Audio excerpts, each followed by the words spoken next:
Real Nerds is a proud partner of the Denver Podcast Network. In the shadow of the mountains, we speak. You're listening to Denver Orbit, featuring voices. I'm going to give you an awkwardly long and uncomfortable list of reasons why you shouldn't shave outside. Stories. Now, he was very outspoken about the effects of war on himself. And music from Colorado's creative community. Listen at denverorbit.com or on Apple Podcasts, Google Play, Stitcher, or most other podcast apps.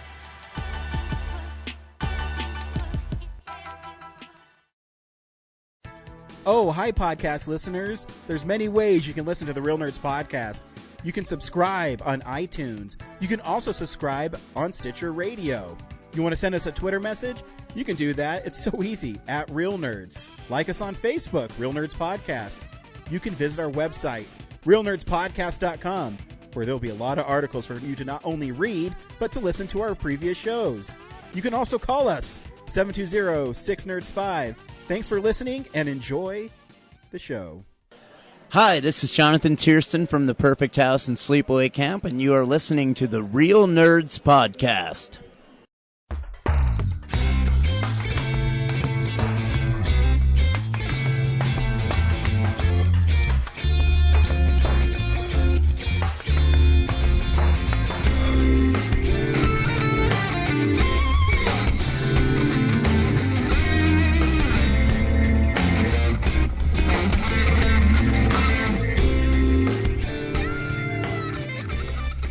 Welcome to Real Nerds Podcast, unofficially the official podcast of Denver Comic Con 2018 and beyond. We have a full crew with us today. I'm Ryan. With me is James, Brad, Zach, Corinne, and behind my shoulder, like a conscience, like Jiminy Cricket, is Henry. It's even funnier because there's a delay, so it is that you won't hear when you listen to the show. Because Brad's unfortunately kind going of to like meticulously go through and patch his audio in. of course. Yeah, I'm We need that to sound good. meticulous. you poor thing. yeah. It's So, pretty terrible. in order to sound good, Zach, don't say anything for the rest of the show. And we're good to go. Every week on Real Nerds Podcast, we see a new movie and we podcast our experience of the world. This week we saw, Henry. Dance Academy, the movie. Yes, Dance Academy, the movie, starring All of the original cast members of the TV show. Get your Channing shit together, Tatum Ryan. and who's that other girl who was always in Amber them? Heard. Was she in them? I have no Wasn't idea. she in one of them? We don't Back watch Down. those movies. But Step Up Volume 2. The Streets. Was it Julia Stiles? I think it was Julia Stiles. No, Julia Stiles was in Save the Last Dance. Come on. Oh, that's right. Where she's learning how to dance from, like, the black guy. Wait a minute, Yeah. but she's white. What was the Mary Remember Elizabeth that, Winstead that one? was selling a movie back then. What was the Mary Elizabeth Winstead one? Stamped? Stomp? Stomp the Stomp Yard. the Yard? Yard. No, it wasn't Stomp the Yard. Yeah, that was... I don't know if that was her. Oh, You know, we have this great thing Jessica called the Alba was Google in machine Honey. that we can look at. and Yeah, see. but my computer's over there sitting on a shelf so Brad that Henry has can his, look at us. iPad out, so All he right, can whatever. find out for us. This week we saw Red Sparrow. Stay tuned to the end of the episode where we will review Red Sparrow and spoil it. We'll say Yes. if you should watch it or not, and then we'll play the trailer, and then we'll talk about the film. We also talk about movies we've been watching, awesome movies that are coming out on Blu-ray this week, which there is a really awesome one. Yeah, this is an Did expensive week. Did you reserve your Steelbook? Because it's awesome. I did. For Thor. oh yeah, it's actually in my mailbox right now. Nice. Cool. Am I looking up Stomp the Yard? No, I thought we you're were looking at the- Mary Elizabeth Winstead's Yeah. dance film, Okay, well, It's just called Mary Elizabeth Winstead. which was not Smash because that's her Stomp the drunk Yard film. does not have her in it, so No, it's not I that know one. We'll move that. from there. We'll move on from there. We'll also talk about movie news and stuff we've been watching. Cool. So And eat snacks. and eat snacks. Oh yeah, Corinne's here, so there's I always have like food and snacks. stuff. And they're weird. Oh my goodness. Yeah, because it's from the natural grocers. What? What is that? I see. So some my nuts and friend stuff. went to, I hope nobody has nut allergies. My friend goes We down all to know. Well, Arizona Henry does, for but 2 he's not really months here. every year. Thanks, Corinne. And sends me back some weird, like, Mexican candies. What? Yeah, so they have Squinkles. squinkles. And then these, like, weird peanut candy things. I just know it's a peanut, and he looks very happy. Dulce enchilada el And he doesn't look stuck enchiladas. up like Mr. Planters. It's, Sabor it's like sandia. hot watermelon. Or I Yeah. could just read the English translation right below it. You can. I'm like going through my Spanish. I'm like, I know these words. Hand me one of the nutty ones. I want to see what those are. Saludos Well, this is amigo. nothing but all kinds of sugar. Yep, I can attest that the squinkles are weird. Sinaloense. It's got a peanut man on it. Make It Happen? Is that the movie? Make It Happen is the movie, yeah. Yeah. Thank you. I've never even heard of it. It's No one from has. 2008. Mary Elizabeth So Winstead after Die dances in Hard Yeah, that sounds about right. Do you want to read and Grindhouse. the worst review of it? Somehow I don't feel like you're being honest. I am what you being want. honest. I liked that segment of the show last episode. Thank you, Brad. Henry. I appreciate your efforts. Was that on the Annihilation episode? Or No, it was. I know it was on when I came on for the week Black before. Panther. Yeah. Oh, Make It Happen is a spin-off of Step Up. Spinoff? Wait, Make It Happen is a spinoff? Oh, no, it's co-written by the guy who created Oh, those yeah, it's two. all the same people. He's like, how am I going to get the rest of this out? Yeah.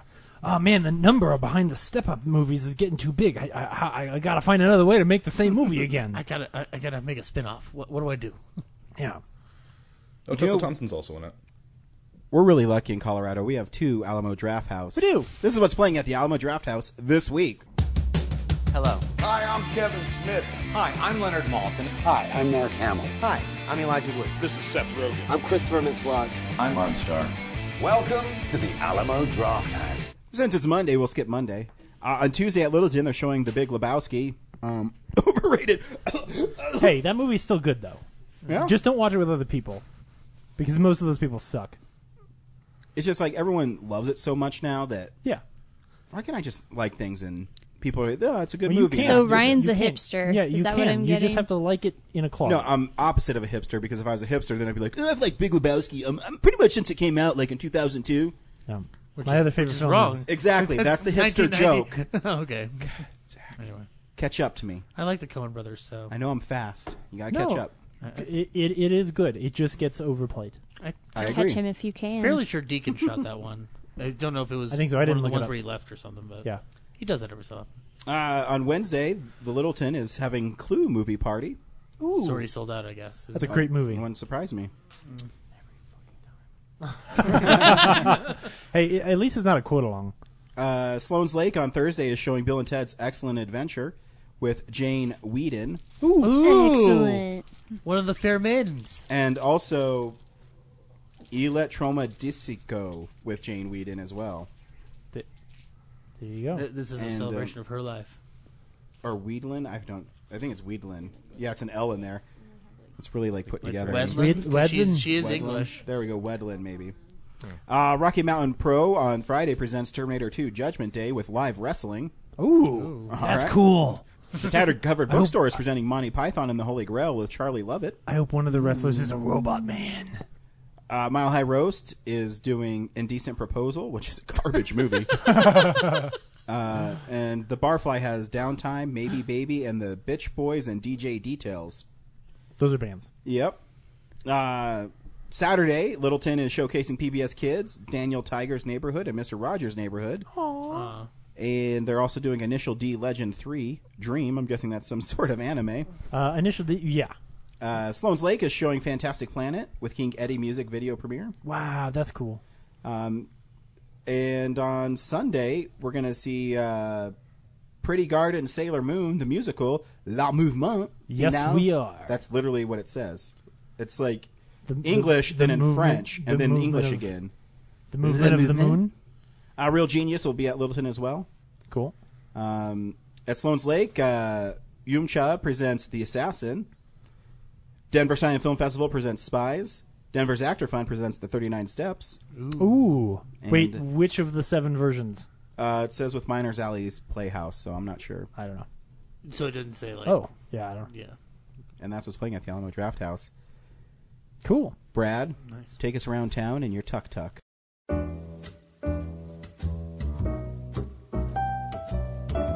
Hey, film buddies, follow me around Denver.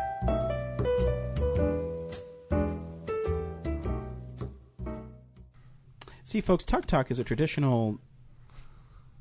This is great. This is great, Ryan. Brad? No, keep going. What was it? It's a traditional means of transportation in the Orient. I think it's in the Philippines, isn't it? It is. Like a rickshaw? Do you mean rickshaw? Yeah. Well, no, they're also called tuk-tuks. Is it the Thailand ones are tuk-tuks? Something like I that. don't know. Yeah, it's the same thing. Yeah. That's right. It's wheels, like a guy or a horse pulls it, or a car. Something pulls it. No, Like I think a you're robot thinking of a man? rickshaw. I don't think that's... Let's look up what a tuk-tuk is. See? I think a tuk-tuk's motorized. I think so. The midnight at the Esquire this week is Cowboy Bebop the movie. Dope. March 9th and 10th. It is Japanese with English subtitles. Oh, cool. So if you can stay up for reading, Nope. that might be an option for you. And then the following weekend, March 16th and 17th, is Jumanji. The original? The Robin Williams one, yes. Cool. It's a movie about a game. Now the game comes to you. And then, of course, I will repeat that March 27th is Open Screen Night. Send in your videos to openscreennight.com, and then come down to the Bug Theater at 7 o'clock to watch them and have fun with us and win prizes, Cool. possibly. And if you can make a 2 to 10 minute Why video... wouldn't they win prizes? Huh? Well, if you don't get the winning raffle ticket, their then video you might don't. be bad. Oh, I get what you're saying now. Sorry. Yeah. I thought you meant like win prizes, possibly. Yeah, I mean... there may or may not be prizes. Video submitters can win greater prizes, but even just showing up, you can get a raffle ticket and maybe win some like little smaller prizes. Gotcha. So, but again, you have to have the winning ticket. So yeah, and if you can make a 2 to 10 minute video about the Wild West that includes the line, "This town ain't big enough for the both of us." Well, that's how the cockfight started. Yeah. Then you can get maybe $50 from Real Nerds. So. Some cocks are bigger than others. Some shoot straighter, some shoot harder. Which side of the law are you going to be on? Damn it. This town ain't big enough Slightly for my bent cock. to the left or straight on? Damn it. I'm just going to turn their mics off. Apologies to James's mother. Thank you! She thinks I'm funny. She told me. She also probably thinks you're pretty crude. Mm-hmm. She does. Yeah. She does. Yep. And yeah, that's what's going on around town. I wonder if there's any movie news this week. It's real news.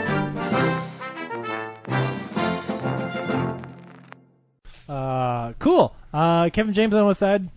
James? Dude, rude. Kevin Smith? Yeah, Kevin Smith almost died, but he's fine. Yeah, I'm glad to know that he. It was interesting to read his message where he basically said like, man, if I hadn't canceled the next show that he was about to do, just because he didn't quite feel right, he would be dead. Yeah. Which is pretty miraculous. So glad remember, that he's okay. Can't remember the acronym, but that artery, Widowmaker. the Widowmaker one was completely clogged. So, yeah, it was weird seeing that at like 4 a.m, and then suddenly getting a text from people from the board going like, "Did you hear what happened?" And I'm like, "Yeah, calm down, man. He's in ICU right now in Glendale. I'm sure he's fine." Yeah. Well. Yeah. There's also, I actually don't have this one pulled up, but Stanley has pneumonia right now, and there's a whole hubbub about the fact that they recently fired the guy who has been taking care of him and his wife for a long time, and he has pneumonia but isn't in the hospital.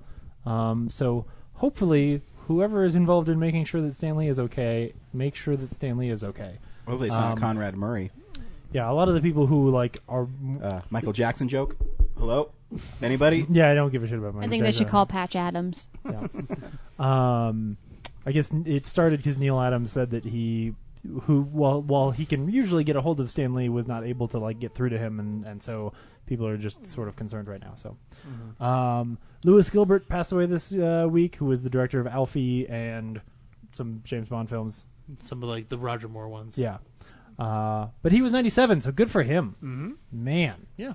That's a nice age to be there. But speaking of things that died this week, a dream died this week. And got born into something different. No. It just died this week. When Disney basically said, hey, we're going to make Rocketeer into like a kids' TV show on Disney Junior.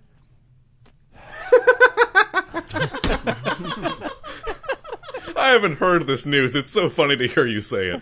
but what if the animation is cool, like Art Deco style Henry, animation? I'm so glad you're here. No, the truth is, I actually think this could be really cool too. It's obviously not what I want. If anything, part of what died this week is just my love of the joke. Hey, did you guys hear the news that they're making a sequel? Not a reboot, but a sequel to The Rocketeer. Well, what if the animated series takes place immediately after the movie? It's entirely possible that this doesn't actually kill the other movie either, or that they're not still working with the franchise. In fact, if they make a TV show, a cartoon show for kids, and it's kind of popular, maybe they'll make a big movie. Yeah, out of they've it. got to grow their fan base now, like exactly. planting a plant, yeah, feeding it with water. I mean, because there's not much of a fan base. There's a lot of people who think the art's really cool, and maybe read some of it, but it's pulpy. Like it's an acquired taste. So anyway. Disappointing, but hopefully it'll all be okay. Hey. We all get to watch Avengers sooner. Yep. Sweet.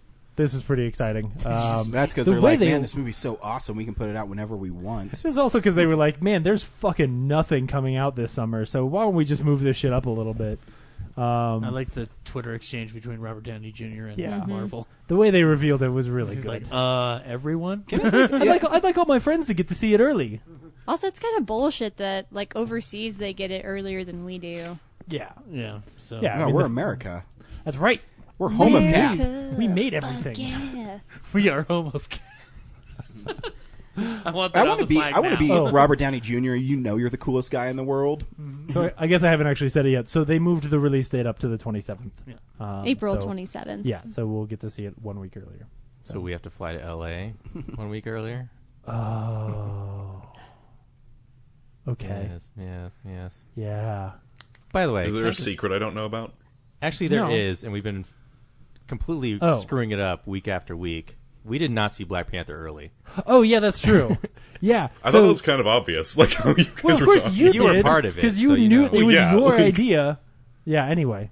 Oh. Yeah. Okay. So it sort of started, and then Brad and I couldn't figure out how to finish the joke. Well, we did. Because it was a bad joke. It just sat out there. Well, no, Henry was very convinced, like, hey, we should, because there was a like leaked early screening or something in New York the night that we were Brooklyn, there. Yeah. What was the story, Henry? It was well, while y'all were like driving into New York, you like texted me being like, "Are there any like cool like new releases that we can see early?" And so I looked, and there wasn't because it was fucking February, and but there was one showing in Brooklyn that I'm sure was like a mistake on the the theater's website that said they were showing Black Panther, and so I was like, hey, they might be showing Black Panther. And so we could trek all the way into deep Brooklyn to go to not see Black Panther. And then we all kind of collectively agreed that was a bad idea. Yeah. And then, like, an hour later, we were like, hey, let's just tell them we saw Black Panther. We nothing. This was a you thing. And then I'm the one who did it, probably just because I'm the one who's most trustworthy. I think it was either you or Brad shouted me. out on text, "That's what we saw!" It was me. Okay. And then the next step of the plan was to say that we would make up stuff, and then when we saw the movie, we would say we saw a different cut. That's right. Make it even more special. But then we forgot to do that on the episode. Yeah. No, you did. You referenced you said something one about thing. an Adam Ant scene or Adam Warlock scene. Yeah, for like one sentence before the review. Right, But it was supposed to like because be we drawn forgot out. that we were going to talk about it. We were so blown away by Black Panther. Yeah, no, that's actually exactly what it was. I'm glad that's just out there now because I'm tired of like thinking about it. Oh my gosh, it's been weighing on Brad's conscience this whole time. I forgot that was even a thing. There were so many sleepless nights that Brad had where he was like, I didn't see Black Panther. I didn't see Black Panther. I lied to my friends. And I was lying in bed every night. Those motherfuckers saw Black Panther, didn't tell me where. They didn't invite me to fly to New York. There's just floating heads of you and me going like, tell the truth. Jacob Marley, no. Speaking of people with bad consciences, so the Weinstein Company this week was trying to get sold and then couldn't, and so it filed for Chapter 11, and then it is apparently getting bought by an investment firm for $500 led million. entirely by women. I think 175 or either 125 or 175 of the purchase price is going to pay off debts that they have. It requires that Bob Weinstein leave the company. Obviously, Harvey's not there anyway already. Yep, and Bob needed to leave anyway. And then Bob gets to take the Dimension title with him, but he doesn't get to take any of the catalog with him. So they have all of the Weinstein catalog. It just means that he can make a Dimension film, and then he owns the. That's not going to work for him. But okay, no, sure, yeah. Take your valueless garbage, Bob. Right, no one wants you anymore. But at least they, that team has the because they have all the stuff. catalog. They would have the Screams. They'd have like all the stuff that Rob did with them. Yeah. Like, no, they have the entire I'm, like, catalog. Burying Lee, yeah. Where does that put Clerks? Clerks puts them with the with the purchase out. So it's Bob doesn't get anything in that realm. No one takes anything with them. Yeah. So everything that Weinstein owns, which was about 500 films that they owned the rights to, stays with this investment group. Mhm. And it sounds like they are. So the investment group is all headed up by women, and it sounds like they are carving out certain portions of profits to actually pay back people who were harmed and certain things like that. Yeah. But as far as like what the details are, there we don't know, and probably shouldn't know. Theoretically, if they're cooperative or like willing to work with the filmmakers, if you made a movie for Miramax, you might be able to get the rights to your movie back. Yeah, as far as where that stuff goes. Yeah, and as far as purchase price, that's a whole different matter. But yeah, they seem a lot more willing to negotiate with people than it's the people who ran that company. It'll be interesting to see whether or not they choose to sell off the rights to different companies and then take that money and either have that be the worth for their investment, like the ROI for their investment, or part of what they're giving back to victims, one way or the other. And then the other thing is they could just hold on to them and make the whatever revenue you can make off of that catalog moving forward, because we don't really know what all value is there. So, but that we'll for a while you won't see those. You'll see those titles in limbo before they get any other kind of release. So, but at least that company's dead, so that's good. Yep. James, the investment company. I'll ask the question. I'm sorry, I didn't mean to interrupt. No, you're good. You I'll ask can't the help question that we're all dancing around. How does this affect Spy Kids 5? Because this is something that I don't know, man. It's uncertain now, and I need to know. It actually affects that movie in no way. Didn't realize they'd made a Spy Kids 4. They did. Joel McHale was the main character. Man. Yeah, it was 4D. Remember, I never went, but you'd get the 3D glasses and like scratchy scratch and sniff. Yeah. Scratch and sniff. Yeah, scratch and sniff. Odorama. It wasn't good. It wasn't good 4D. It was scratch and sniff 4D. There was one part of the film where it says, "Scratch and sniff here to see what the diaper smells like," and everyone said no. So that's how that went. So it didn't work for John Waters in the 80s, man. and it didn't work in the 2000s. Because he did an Odorama movie. Rodriguez is a weird guy with a weird career. Sorry, God bless him, though. He does what he wants to do. I was just going to ask, is the investment group based in Themyscira? I have no idea. That'd be so sweet. Probably not. Because it's a mess. That's a Wonder Woman reference for anybody who didn't get it. Yeah. James is, for some reason, like crushing people's dreams today. What? What if there is Themyscira? We just don't know because we can't see it. Okay, you're right. Maybe it does. You know what? You're right. Don't crush people's dreams. You're right. Maybe it is. Well, yeah. That's why I said. I think it's headed up by Buffy. Oh, that'd be awesome. Because she's a real person. She is. Yeah. She's the chosen one.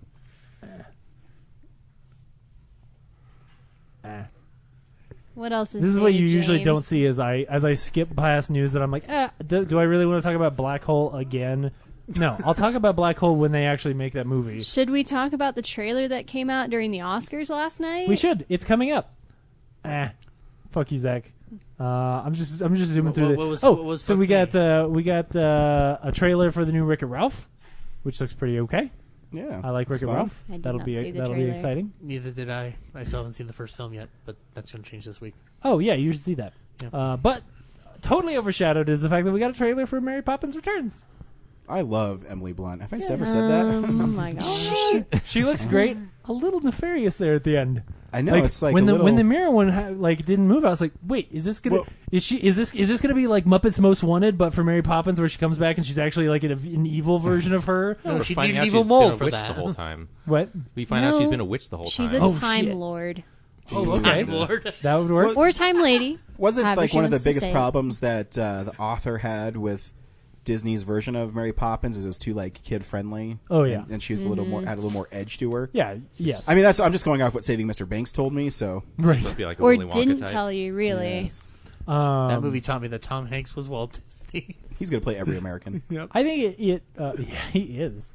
Every beloved guy, or every guy that like, children love, he's going to eventually play. Yep. Because now that he's doing the Mr. Rogers yeah. movie. Does that mean he's going to play Goku in a live-action Dragon Ball Z movie? No. That'd be awesome. I'd pay to see it. Children love Bill Bradley. Ben Bradley. Yeah, sure. You always wanted to grow up, chomp a cigar, and tell people to find the Watergate papers. I mean, I didn't know that was a guy until that movie. yeah. Last thing I have is that the Oscars were yesterday. Yeah. Which was pretty interesting. The greatest thing, as far as I'm concerned, that happened So, was, Brad, why do you hate the Oscars so was much? that Roger Deakins actually finally won after 14 nominations, which is very well deserved. And his speech was really sweet, where he was like, "Hey, this is for all those people who work really hard, my wife, whatever," and then he left. Yep. No, it's whatever. But then me and my wife, because it's always around our anniversary, kind of like make a thing like, oh, let's watch the Oscars. And I mean, I'm just... You have a really sweet story as to why you do that. Yeah, so I understand. Like, we have it on in the background, and I'm just fucking around on my phone. And they... my wife was listening to one of her bitch podcasts. That's what I call it. It's called bitch pat. All these girls do is complain. I can't... It's like the Real Housewives, but they do podcasting. It's my Lord. super obnoxious. Do they throw wine at each other's Probably. They can't afford wine. Anyway, she likes it, whatever. I guess they do beauty. I don't even... I tune it out. And so I'm just messing around, and they're like, best original screenplay, and the winner is Get Out. I was like, what? Yep. Like, that blew my mind. I actually could not believe that movie won that prize. Yeah, Maybe that was the consolation for not giving it Best Picture. Well, that and giving Best Picture to A Shape of monster Water. movie. I mean, this is the first time I've seen a lot of genre at the top of the list. Yeah. And you can tell... And a sci-fi film got cinematography. Yeah, which by the happens, nominations, you can tell, like, the voters are younger. Yeah. Because, if you follow the Hollywood Reporter like I do, they have what they call... Also, Harvey Weinstein Should no I get longer... you the trade, sir? Also, this is the first year that Harvey Weinstein is not making a huge impact on how voting affects the a lot of Academy Awards. Very little mud was slung this year. Yeah, but they have... On their website, they always have, like, brutally honest Oscar ballot. And this one dude, you could tell he's some cranky old white fucker. He said, Get Out's not even an Oscar movie. And he was pissed because he said that Jordan Peele and, what's the lead actor's name? Daniel Kaluuya? Kaluuya. Yeah. We're going around saying about being, black and how hard it is. And he's like, he's not even African American. He's from Britain. So That's not the point. We're racist. Yeah, I'm that like, exists. and I said, so you vote against them because you don't. And he kept on saying it was a B movie. I'm like, Some of the voters were like, because there was Netflix nominations, they were like, oh, Netflix, I would never vote for that for a film. Like, it's still a film. But who are these fucking people? You know what I mean? Like, who are the Academy Old codgers. people? That was 80,000 Jerks. members, old and young. Well, I know who they are, but who are they? Like, Right. Who are these motherfuckers that say this? Where do their brains come from? Yes. And what's The wrong ones with that it? are saying that are angry because they didn't get their insure for dinner and they missed Matlock. Well, There's- or because that negative, or because it negatively affects their actual job and market, right? Like, there's a lot of people whose jobs isn't necessarily safe when you have somebody like Netflix coming in and making a whole bunch of movies and TV show. So See, this is a tear running down oh no, my face. I don't give a shit. Yeah, It's because the Oscars. these are the same people who were so excited for change in the 70s with American New Wave, and it's like, okay, guys, here's another step. Deal with it. And, really the only thing I had a problem with in this Oscars, and it's all irrelevant, but, Is that there wasn't a reaction shot for Joel Cohen when Roger Deakins won? I No. know. So they're doing the Me Too movement, the Time's Up, and they give fucking Kobe Bryant a fucking Oscar. Yeah. And he's up there like, oh, I'm so happy. I paid off some woman that I raped. Fuck him. Yeah, I hate that motherfucker. And he's talking about how, I play basketball. My life is so hard. Well, didn't Gary Oldman's ex-wife accuse him of sexual assault throwing or a telephone at harassment her. or something? No, there was just domestic abuse. But even Domestic that, abuse. that could have come up before the voting ended. Like, it's interesting, how very little mud was slung this year because Harvey was not involved. Well, yeah. Because he was the primary one doing it. But Kobe raped somebody. I know, Yeah, I but know. And I also has nothing to fucking do with the Oscars. Set all of that aside. Give it to. I mean, just give something to Greta Gerwig, like a woman who actually deserved an Oscar this year. Like, why are we giving a man who plays basketball an Oscar? I seriously think Lady Bird should have won Best Picture. Shape of Water's great, but I think Lady Bird is. I thought Homecoming was even nominated. I thought the politics led that way. But he did present an award with Zendaya. He though. did. It was adorable. He did.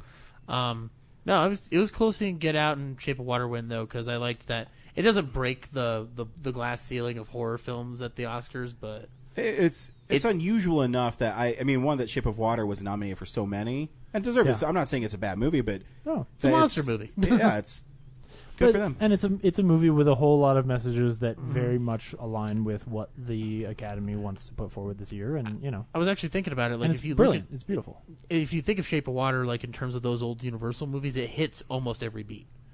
And then Get Out winning Best Original Screenplay. Like, I mean, I had no grand delusions. I didn't think it was going to win Best Picture. I don't think it was going to win anything. The only and see, that's the thing. Like that on my Oscar ballot, I had a choice between that or Lady Bird, and I just went with Get Out because of the WGA award. But it could have easily gone to Greta Gerwig, and I would have been fine with that because Lady Bird was solid, man. Yeah. Yeah, they played that scene at the beginning for Laurie Metcalf where she's arguing with her daughter and she jumps out of the car. That's so good. Love that moment. Yeah. And then for her, they did the scene where they're in the thrift store arguing, and then she holds up the dress. Yeah, great job. I did like that they didn't do throughout the ceremony. They didn't show like a preview from each film throughout the ceremony. They just did it at the very end. Like they just shoved it all to the end. This was a year where I wish they could have just given away 2 Best Supporting Actress awards. Oh, it's high. Because both Laurie Metcalf and Allison Janney are more than deserving. So 2.5 because Allison Janney's Bird co-star. Do you think it's sexist to even split it into Best Actor and Best Actress? Like, it should just be Best Actor? Absolutely. It's all sexist. Patriarchy, man. No, I'm not disagreeing. There's no Best Female Director. There's no Best Female Costume Designer. Well, and as those lines get blurred, how do you define it? If Eddie Izzard ever gets nominated for an Oscar, what category does he go into? So would you say Best everything? There was, I think, I'm having the Critics' Choice. There was some major award show recently that like eliminated that last year, where there was just like Best Performance and Best Supporting you're Performance. right. Is it the? I think it's the Critics' Choice. I think you're right. 'Cause I think it was like Emma Watson won for best performance for something. Best performance? Probably the circle. Yeah. Best I think it was performance for from an Beauty actor or and the actress Beast. with a feminine bent. And then I don't hate the Oscars. I just hate people that glorify it or reduce it by saying like, this movie should have won. Like, nope. Every movie nominated had a chance to win and just didn't. Yeah. And there's movies that didn't get nominated that deserve to win. It's an industry party. It's a popular vote ballot with the exception of the Best Picture, which is a preferential ballot. So there are votes. Like no one's rigging this shit. I love the fact. I love the way that the WGAs do, or the DGAs do it, where everyone who gets nominated gets the award, and then they just sort of pick one that is their highlight. But like everyone won that year, and they're really just making it a celebration of those films and saying like, "Hey, you all did amazing jobs this year. This is really great work." Yeah, like that is more what I wish it was. Right. Yeah. But Is that yeah. you? Sorry, Fran. Yep. Did I kick you? Yeah, and it was interesting. My biggest frustration ultimately though was in the montage they showed a clip of Texas Chainsaw Massacre, and in the in memoriam, Tobe Hooper isn't even fucking mentioned. Or Adam West. I heard Michael Parks wasn't either. Yeah, Michael Parks wasn't either. That's another fucking one that I'm going to have to add to my Powers history. Booth wasn't on there. Powers Booth was missing? Man. Who did the John song? John Gavin wasn't done it. Yeah, so they missed a bunch. Oh, okay. What did he sing? Jeremy spoken. He did not do Jeremy. He did. Maybe they only have Petty like song. so much time, and they have to prioritize it by who lived the longest, or who had the most impact. Just shorten the sluts. Just make it. Everybody gets a second. I think I got George instead A. of 2 Romero on seconds. there. Yeah, they did. That was nice. Yeah. I mean, what they're gonna have to do like the scrolling credits. I mean, they got Don Rickles on there too, which was nice. They could have easily forgotten that old comedian. How'd you do on your scorecard, Zach? I got third place in the Alamo Denver Film Club's thing, so I win a prize of some sort. Wow. At least you got something. I mean, if you're second, you're the first loser. So Well, third place, you got the something. only reason What's the I score got for third place, though? If you my ain't score was first, 47 you're out of possible 59. The other two tied at 49 each. So Wow. That's pretty good. I thought I was good at 29. It was the tech category. The everything else categories were 2 points each, and I missed 6 of them. And it was either 4 or 6 of them. But and if you've seen his films, the tech category's way over his head. No. I don't know. Visuals. No, actually, I really thought the live-action short was going to go to one called DeKalb Elementary just because of how everything's been going with the Parkland stuff. I thought that would have affected voters, but it was my personal favorite of the live-action shorts, too. It's also, just as like a brief thing, Dear Basketball is the worst short nominated for animated thing. It only won because his name's attached to it. It's whatever it is. I liked Lou from the one they put in front of Cars 3. I thought that was good. Yeah. The Garden Party, which I haven't seen, looks really cool. Every time I hear Garden Party, I think of something like porn. Come to the garden party. Suck on my corn on the cob. Yep. Wow. So that wasn't even me this time. Henry David what you oh my goodness. Wait, is that your middle name, David? No, I made that up. Okay. Anyway, yeah, Oscars. It's awesome-o. Yep, that's the news. Hey, Blu-rays are coming out this week. Cool ones that I can't wait to Ragnarok. DVD releases and Blu-rays. Thor Ragnarok is out on Blu-ray this week and 4K, and you can get a Steelbook edition of it as well, which it sounds like Brad has already It's awesome has. looking. They already posted the pictures for the Black Panther one. That one's badass too. I already pre-ordered it. It's like kind of like watercolors or something. He's like breaking through it. It's pretty sweet. Yeah, that's cool. Lady Bird is out on Blu-ray this week as well, so Nice. if you missed it, now is your chance, and you should. I might go pick it up now. Yeah, it's really great. Yeah. I do want to watch it again, even though I said I might not. Wonder Wheel is out this week on Blu-ray. That's the Woody Allen one, right? Yeah. One of 4 Wonder movies that came out last year. Right, that's yeah, right. super weird. The Wonder Woman means so much. How can I make some money? Wonder Wheel. On Blu-ray this week is The Man Who Invented Christmas, which is that Charles Dickens Jesus? movie. I'm going to watch No, it, but I've heard it's garbage. It's about Charles Dickens. He invented Christmas? Well, I guess you got to watch the movie. It's not bad. Jesus? It's actually I don't pretty know. okay. Charles Dickens is actually Jesus. I think their point is that in writing A Christmas Carol, he has defined so much of the lexicon surrounding Christmas, which I think is maybe a fair argument. But whatever. I mean, Jesus maybe never wrote a book. Yeah, that's right. Charles Dickens. Y'all should see it. It's a good movie. Charles Hey, Dan Stevens is a good Henry, job. Henry says we should see it. Oh, it's got Dan Stevens in it? Yeah, he plays the main character.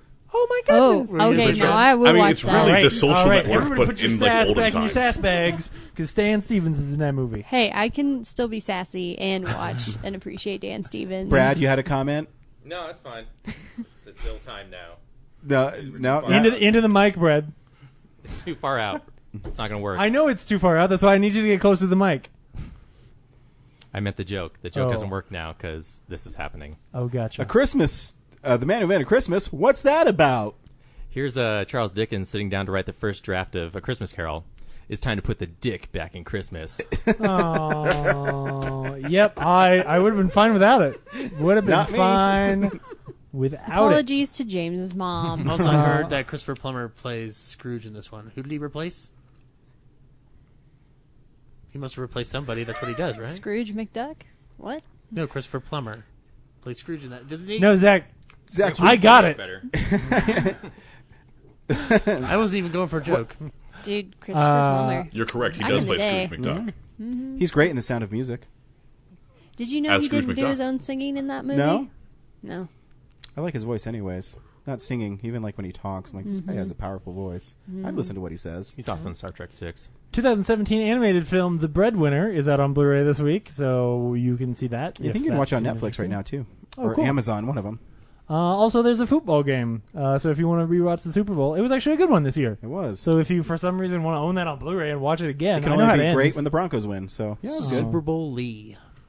I watched Gone with the Wind instead. Oh, that's good too. Little racist, but good.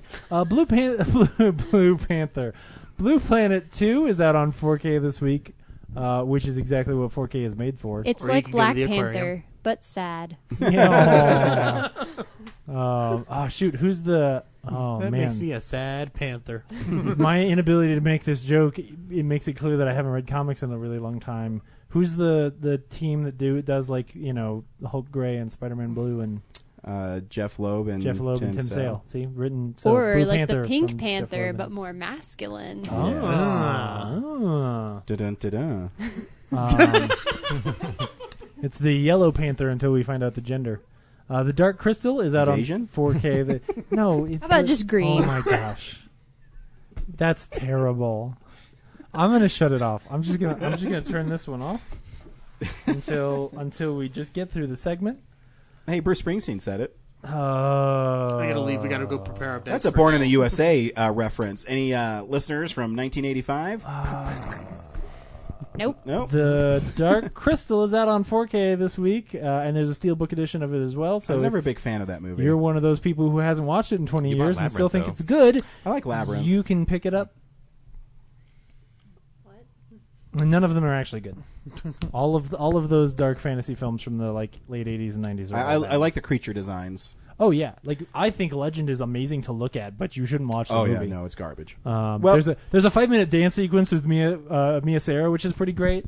But other than that movie's It terrible. has no idea what the makeup's great in it. Yes, Tim Curry is amazing. Yes, I would watch just the parts with Tim Curry and some of the parts where Tom Cruise runs around on all fours because he's a wild boy. yes. That movie's terrible. And then you're like, oh, I have to watch the rest of the movie now. Yeah.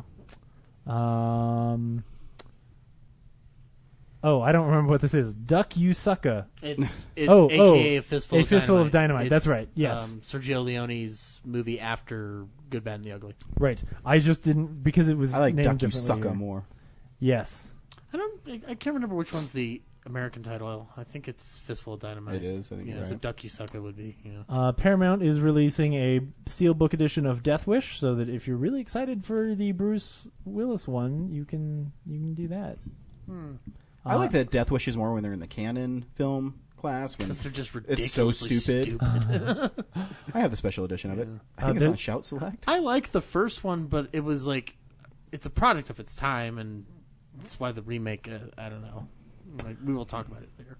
For any of you who didn't understand that joke at the Oscars this year, there's also a steelbook edition of Barbarella with Jane Fonda that you can get now, I couldn't which is believe a she pretty made that. awesome looking cover. I couldn't believe she made that callback on stage. That was great. It's the Orgasmatron from Barbarella. I already have Yeah. that on Blu-ray, but I might have to get that one. That's It's badass. pretty awesome. Yeah. The movie is not that good either. No, but no one should watch Barbarella. But Says you.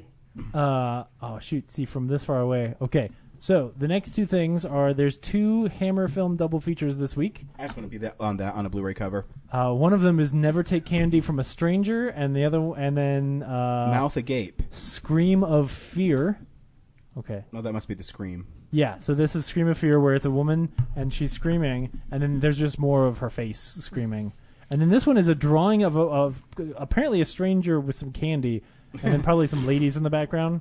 Want I don't some know. candy? It's kind of hard. It's kind of far away. Any Predator 2 fans out there? I keep on making these really obscure Yeah, you're movie doing references. You're doing great. Keep it up. The other double feature from Hammer Films this week is Maniac and Die, My Darling. See, in Predator 2, they're in the cemetery, and this little kid says, want some candy to the Predator, and then he says it to Danny Glover, and Danny Glover's like, and he points his gun all around. He can't find the Predator. I think Die, My Darling is about a very large hand that tries to stab this Don't woman to remember. death. She's only wearing a shirt, like just a little white shirt, as they always are on those old covers. Arrow this week is putting out a release of Donnie Darko, and you know it's not for you because it's nothing but the Bunny Man on the front. So there you go, more Donnie Darko. That movie was cool for a while. And then they are all. Arrow is also putting out the Cat of Nine Tails. I don't know what that is, but it's got a cat. It's a great film. Dario Argento, yeah. Oh, cool. It's a really. I mean, it's considered one of his worst films, but I really like it because I'm a fucking douchebag. The cat on that cover has one tail, and he's looking at his leg. That's true. So it's actually a really confused. good mystery film. Is that his leg? Wait, there's a little. There's it's a a little. person. There's a person. It's a very large cat. Cat of 9 feet, more like it. Yeah. Yeah. And then the very last thing is, okay, I think this is from a company called, no, is it Aquino? Wait, was that Tails Oh. like AILS or T-A-I-L-S? No, missed yeah. opportunity? No, it's not an anthology. Okay, so this is another double feature. from a company called Code Red. It is House on the Edge of the Park, where a dude with a knife walks into a park. And the other film is Last House on Massacre Street, which you really should have known when you moved in. Yeah, I was going to say, you move on Massacre Street, you just expect it. That is a great fucking title, though. It is. Yeah, and this cover, so this is from 1980, so this poster is like really trying way too hard to be one of those films. Because, it's way too late to have just a black and white, grayscale poster. But this guy's got a pair of scissors, and there's a skull with a knife through it or some shit. So, Brian, we should pull a Sean Cunningham, put out an ad in the Hollywood Reporter for Last House on Massacre Street, the remake, and we can just make it whatever the fuck we want. Just have blood everywhere. We'll have Victor Miller come in and write some random stuff for the No, script. because I don't want to get sued later by Victor Miller. Oh, that's true. Do you think it's easy to get a street renamed? No. I'd say it's really hard. Just Even find in a something small that says town. Massachusetts Street and then cover up and rewrite the part that you need. Or build your own house somewhere out anywhere. You call it whatever you want. that would have been a better way for them to try to run the old people out of their building in Batteries Not Included, is just change the name of the road to Massacre Street. And they'd have been like, well, honey, we need to move. Have you seen our street signs? This is getting ridiculous. But the mailman doesn't even show up anymore. Bobby. The true horror is the housing market. Hey-o. And Henry wins. Topical. Okay, so that was the Blu-rays for this week. We watch movies throughout the week in a segment I like to call Oops, What We've Been Watching. So, this is the stuff we've been watching. Henry, what'd you watch this week? Well, I have 174, so let's get through that. All right. So you're Brad this week. Titles only. I haven't been on since January, since Paddington, so let's go through the good stuff. Watched Lethal Weapon for the first time. That was a fun time.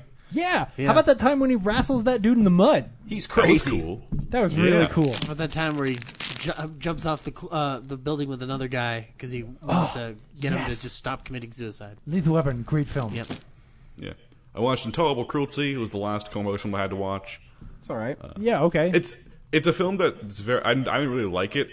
But it's one that made me think. Like, I really want the Coen Brothers to make like a courtroom drama at some point, because I feel like that'd be right up their alley. And this is the closest they've ever come to that. So yeah, I feel like Intolerable Cruelty, and I can't remember. I think it's a script they rewrote, and then they did. That wouldn't surprise me. That would make more sense. Yeah, I've always considered that to be my least favorite of their films. Yeah, it sounds like it, but got Erwin Keyes in it in a really funny role. But yeah, anyway. Philadelphia, watched the first time. That's a cool one. Cool. I have AIDS. Yeah. Oh man, Ryan, I'm sorry. Does your family know?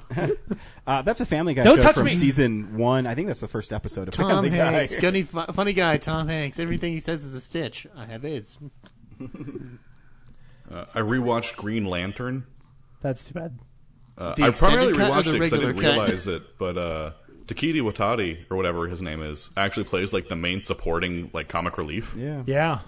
I didn't realize it, so I rewatched it just for him, and he's not in it nearly enough. But yeah, It's all right. Yeah, it's fine. I mean, in hindsight, it's not as bad as I think people thought it was at the time. I mean, I think that's true for all does its DC best. movies except for Batman. It's better than most of the comic book movies that were still coming out at that time, right? Because you were still getting a lot of Ghost Riders and that kind of shit. Yeah, That movie's He pretty pees competent. fire. I watched Miami Vice. That wasn't very good, or it was alright, I guess. Whatever. What's Michael Mann? What were you expecting? Hey, watch your fucking mouth. One movie, Heat. That was it. No, Collateral. I mean- 2 Oh movies. yeah, Collateral. I get it. Okay, Collateral's I can great. keep going, but he hasn't made anything good in 10 years. Someone clearly hasn't seen Black Hat, the best film of 2015. Not gonna. You're right. I haven't. And nobody has. Didn't need to, because I paid to see Public Enemies in the theater, so he owes me still. I watched A Fantastic Woman, which won the best foreign film. I'll probably release an RL also for that this week. I'm gonna get back on it. It's my spring break. What? And so I'm gonna be writing a lot of reviews this week because I'm not going anywhere and I don't have any friends. Nice. I don't either. It's okay. I'm looking at him. I rewatched James White, which is probably, after hindsight, probably my favorite film of 2015. Legitimately.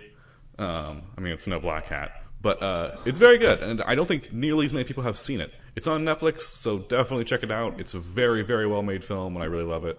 Cool. And not anyone has seen it. Nope. Yeah. I watched The Greatest Showman. That's too bad. Hey, it's not. I mean, the music was okay. Okay. I don't know. Would you say it was a musical for people who don't really like musicals? Or? No. That's what I heard in every freaking review. The box office performance of that has people really paying attention because it opened at 9 million or something. 16. Yeah, and it's at 180 million now. So they're like, how did this do so well? It's that song, man. That song's blown up on the radio big time. The "This Is Me." That was awful at the Oscars, by the way. I mean, I want to see it. Song's still. interesting. I see Have any of you seen the film? No. Someone's definitely. I mean, that song is basically talking about how much they hate Hugh Jackman. That's the context of the song in the film. P.T. Barnum. Yeah, I was gonna say it would make sense. He wasn't the nicest man. Well, no, they really make him out to be this pretty great guy in the film. It's kind of absurd. I've been watching a lot of based Bollywood on a true films. story. Most of them are really good, but I know none of you are going to watch them, so I'm not really going to talk about them. Great. James, you're full of sass today. What's going on? I am. I don't know why. If you want a recommendation, Lagan is one of, I think, 3 films in history to ever be nominated for Best Foreign Film from India. And it's very good, but it's on Netflix. It's also 4 hours long.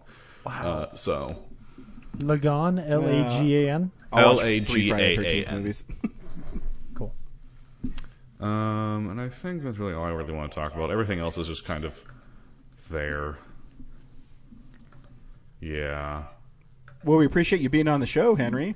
No problem. You may be more excited about it. Oh, no. This is all he has to give. All right. Corinne? So I didn't get around to watching too much this week. I was really busy, but I did get to go to afternoon tea at the Alamo Draft House. Nice. The movie was Brooklyn. So what do you do for afternoon tea? I've never been to one of those. You drink tea, But do they give you and they give cookies? you little little snacks that kind of go along with the movie. And do you get to pick the tea, or do they have a tea designed for the movie? They have 3 at least the one I went to, they had 3 teas already picked out, and then they came around at different points in the movie, and if you were done with the first tea, they gave you the second tea. But I don't like tea, so I didn't make it through the first one. Also, I didn't really like the snacks. So if the Alamo could somehow do an option where you can go to afternoon tea and pay a discounted rate and you don't get any of the food or drinks, I would appreciate that. Do they charge a lot for It was $25. Yeah. You can ask them about that, because I remember before I was 21, I asked if I could go to the beer dinners, just because I wanted to see the film. And they said, yeah, just let us know. You have to order that at the counter or whatever, or over the phone. And then they'll give you a discount that's just a ticket for it, and then you don't get the meal included. Okay. Cool. My friends got it for me, so I just had to Okay. pay them back. Yeah. Do they also require you to hold your pinky out while you sip? Well, I mean, And be snooty. even if you did, it's a dark theater, so I don't know how they enforce that. And they have people just standing at the end of the line. Put that pinky up. They're tiny cups, so I'm sure unless you had tiny little hands, it would be hard to put all your fingers on the little handle. You kind of have to. But anyway, Brooklyn was awesome. Oh, good. And I really, really liked it. It was funnier than I thought it would be. And it was kind of nice to see it with an audience to, have other people laughing along with me. Cool. It was one that I wanted to see when it came out, and I just never got around to it. I like Saoirse Ronan, though. Yeah, same here. It's one of those that I keep I've got it on my Amazon watch list as, one of these days I'm going to sit down and just watch a nice film. I remember watching the trailer, it looks like, this looks beautiful, man. Yeah, it's it does. It is very well done. Yeah. The costumes, the set design, the locations. She's in Ireland for part of it. Oh, yeah. Although I have to say, and then the lady warned us, during the first boat scene, look away. Don't watch it. Because she gets sick. She gets sick on the boat. Oh, sick on the boat. Mm-hmm. Oh, and you're eating while you're watching someone throw up. Yeah, that would make sense. Mm-hmm. So, other than that, though, great movie. Cool. Also, Donald Gleason's in it. Nice. And I He's kind of hot kept waiting. AF. What did he say? Nicely done, Henry. He said he's hot AF. General Hux. I totally hot kind of AF. agree with that. He looks good in this movie. They kind of did his hair a little differently, and then he's kind of in the period clothes. Yeah. So I'd go for him. Henry, what are your impressions of Brooklyn? The Italian boy's also hot AF. I agree. You're so I'm dreamy personally more of looking the right Italian guy myself.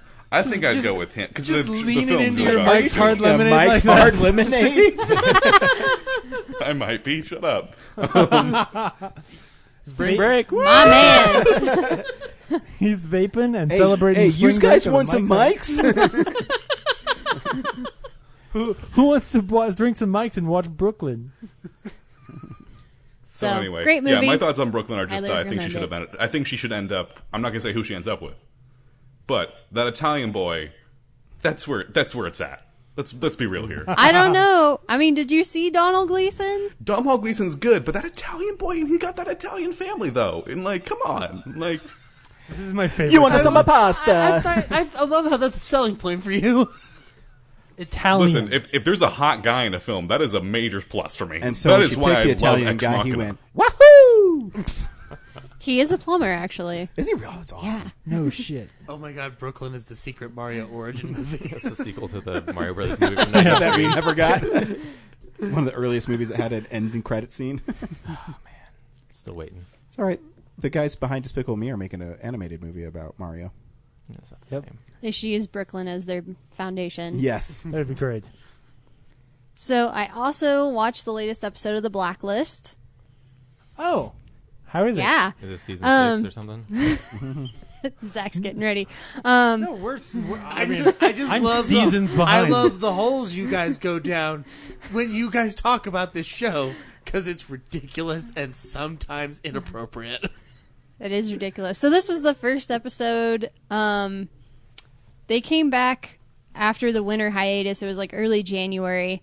They had, I want to say, like 4 episodes, and then they went off again for the Olympics. So this was their first episode back from their Olympics break. Are you going to tell us she and Red are married now? If only. No. And then she finds out he's her dad.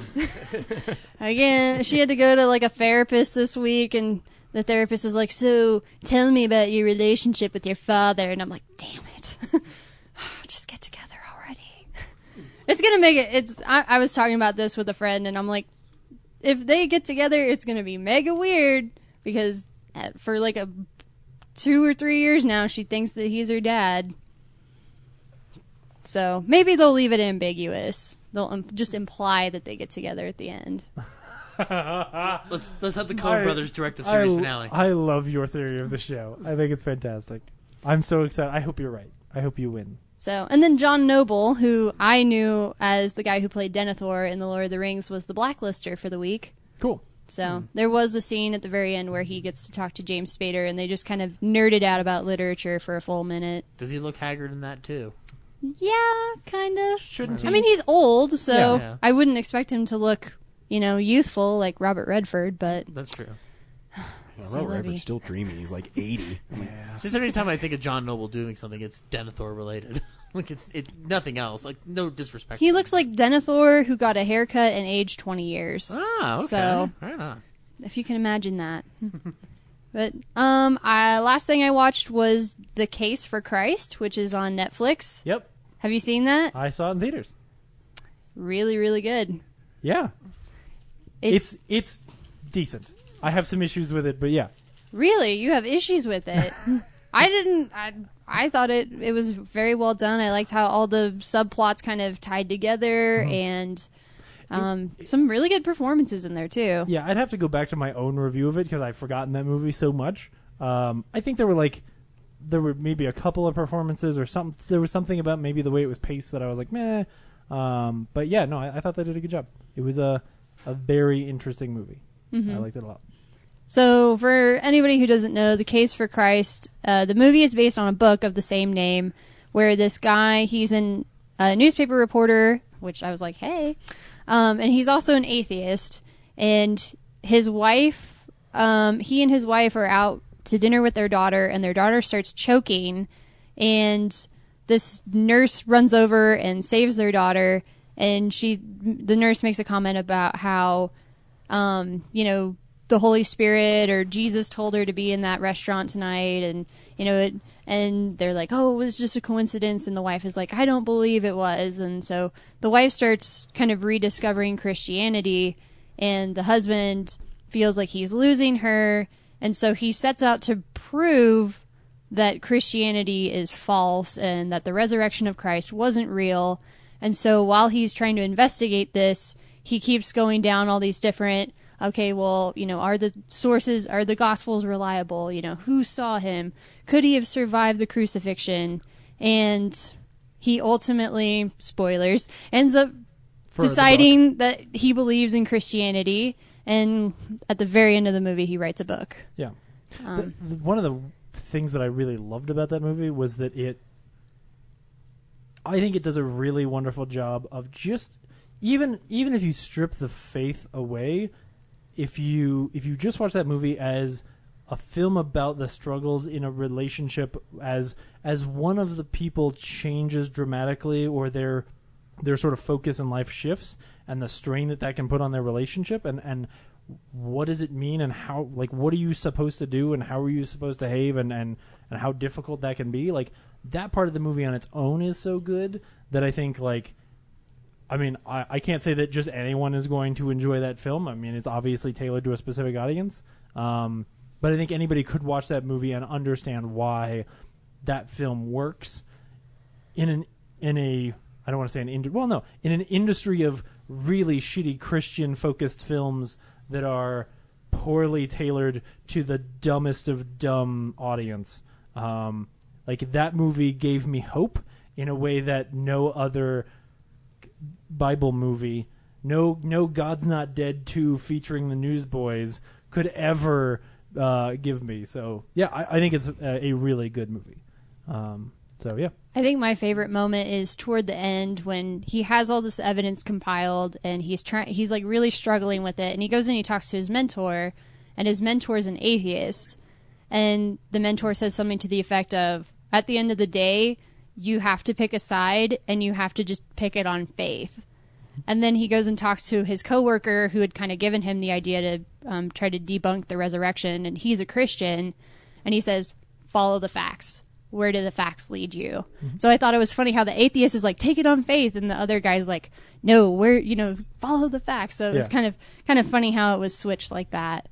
Sounds interesting in that respect, because it's presenting other ideas on other sides as opposed to just sticking to the one side. Mm-hmm. So, oh yeah, interesting. Yeah. So that's all I watched this week. It's a good one. Zach? I didn't watch too much. What documentary? I actually didn't watch a documentary this week. No, I had the week off, so I watched a bunch more Star Trek, the original series.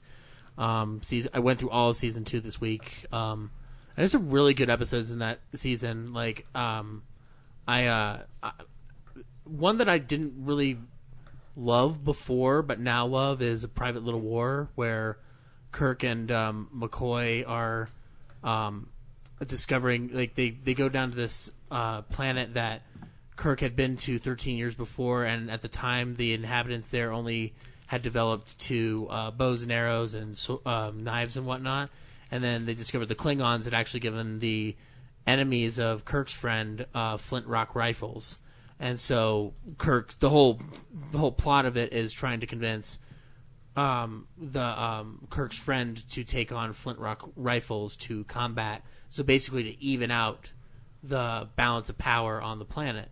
And it ends up being this very interesting and very grim output at the end of the episode, where it talks essentially about the idea of arming other people for different wars, and which makes the title alone genius and whatnot. And there were some other really good ones, like the Nazi episode still holds up very well, because it's, shit, the whole time I was just like, it's happening today, and the Bread and Circuses one is good, but I still think my favorite's going to be probably Journey, Mock Time and Journey to Babel, two of my favorites, obviously, because they're related to Spock and friendship and all that garbage and whatnot. So, But it's great, and some of the episodes I watched were actually on the 50th anniversary box set that I picked up for cheap compared to when it first came out. And the remasters look really good on Blu-ray. Cool. I liked getting the option to watch both the unaltered and the altered ones. But there's a cool featurette on the Blu-ray about why that remastering isn't a bad thing, or a good argument for why it's not a bad thing. I was just thinking, what would be really cool is that on a Blu-ray like that, if what they did was they were tracking where you were in the video and like you could hit a button and switch to the between the mastered and the non-mastered, right? Like it just sends the timestamp and sends you into the other video. Mm-hmm. Like that would be really cool because then you could just watch a section and when you saw something, you just flip over, and go like, oh man, that's what. They do that in video games. On that one or in general, like when DVD players first came out, yeah, that was a thing they just never utilized. Oh man, and I guess they still don't. Nice. Yeah, well they should totally do that because that's really cool. 'Cause I've thought about making movies that way of like you're watching it and then you flip over, so it's like a choose your own adventure thing. Oh, but yeah, it is a thing you're supposed to be able to do, but they just never took advantage of it. That's cool. Or that I know of. Yeah. On that though, there's two other good little mini featurettes. One's on the animated series, which I knew very little about. I'd watched the 79 episodes and the 6 movies. Never was a big fan of the cartoon for whatever reason, but I'm going to change that. And then there's the bonus disc on the movies is a 2.5 hour making of the entire series of the films, and a lot of it's a love letter to Harve Bennett, who really kind of picked up because Star Trek: The Motion Picture. So you did watch a documentary? Technically, yeah. It's not its own. It's not its own thing, and it's split up into 5 parts. So it's a still documenting something. More like just interviews. No, still documentary. They documented the time. Yeah. Making those movies. Yeah. Shut up! I hate you all. Wait a minute. Yeah, sounds about like a documentary to me. I hate you people. No, but it's good. Actually good. I want to find a way to lend it to you two to watch it because I think you'd like it. The first part of it, they talk about what next the motion picture was going to be before it became the motion picture. Yeah, Star Trek Phase 2. I might have already seen this. No. There's just there's a couple different stories that they threw out that I never known of. Maybe you guys do because you're bigger Trekkie fans than I am. But there was just they were working with several different writers. It was going to be a film at one point, very low budget. Then it was going to be Phase 2. Then it was going to be another low budget film. And then Star Wars happened, and then they threw a shit ton of money at it. Yep. But they also talk about Harve Bennett being the real big push for 2 through 5 of getting that stuff done, and also the making of Undiscovered Country is really good because they talk a lot about Nick Meyer's involvement in that and how that was really Nimoy's idea from the get go. I saw Game Night.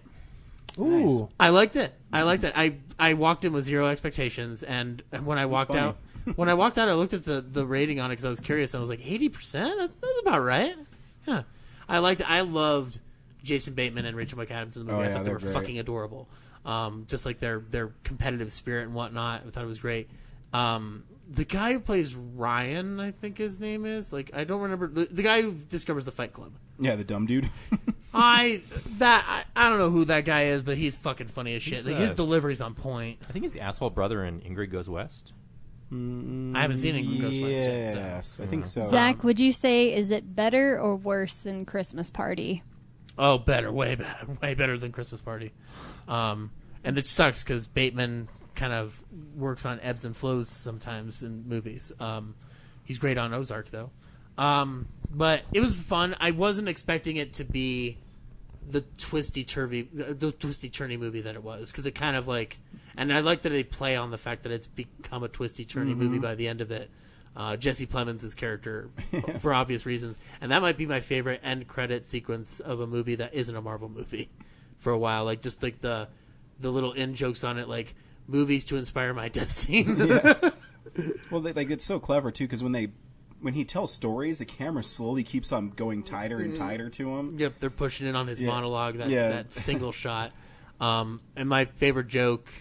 It's at the end when he's doing the draw it game, Pictionary, I guess it is. And he's like, "This is me." He's like, "Give up? No, this is me at the local Regal, crying at the Green Mile." What you guys? I just assumed this is all how we felt when we watched the Green Mile. It's a good movie. So I watched that. I also saw the 1517 to Paris, the new Clint Eastwood film.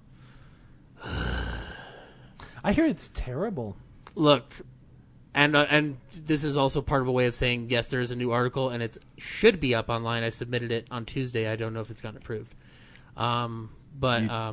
There's an approval process? I don't have that. I don't have. Who is this approval process? I don't have that approproval on the WordPress. I'll publish it when I feel like it, Zach. Henry, pass his article through. I will when I feel like it. So I'm going to finish the Clint Eastwood thing, and I think it's Sully and 1517 to Paris are going to be the last two reviewed, just because they're the most recent. But that movie has a lot of problems, and it's not for the ones that are on the surface with the jingoism of the whole thing. So, like, first of all, I think it's very admirable that those three guys thought that they could take on playing themselves in the movie, and that's great. And they don't do a bad job. They really don't. Like, they're doing exactly what I expect them to do, because this stuff has been done before in movies since the dawn of time. Like, Babe Ruth played himself in Pride of the Yankees, and he was not an actor by any stretch. You know, United 93 Michael is all Jordan in Space United Jam. 93 is another good example. Like, so this can be done. This isn't, like, unheard of. This film ends up being more like that Act of Valor movie where it's all trying to predicate itself on the action element of it, which, by the way, is non-existent until the last 20 minutes of the movie. The best way I could describe this film, if I wanted to be positive, is that it's Clint Eastwood's version of cinema verite, where he just films things happening. The beginning of the film is them as children, going through their struggles. Did they play them as children? Because then I'm in. No. If it's them, if it's Put a little beanie hat. full-size men in diapers. But like dwarf. I'm a 5-year-old. The following apologies to our armed service men and women everywhere. No, they go through their childhood and how they had a kind of a rough childhood upbringing, and Jenna Fisher and Judy Greer play two of their moms. And there's a scene at the beginning where they're having a parent-teacher conference with her, and the teacher says, "Oh, the kids may have ADD," and the moms are like, "What? We don't know this. Sounds like you're just like shoving medical stuff down your throat and whatnot." And she suggests medication, which could be theoretically like beneficial, and they shout out the line, "My God is better than your pills," Oh, good. which is like.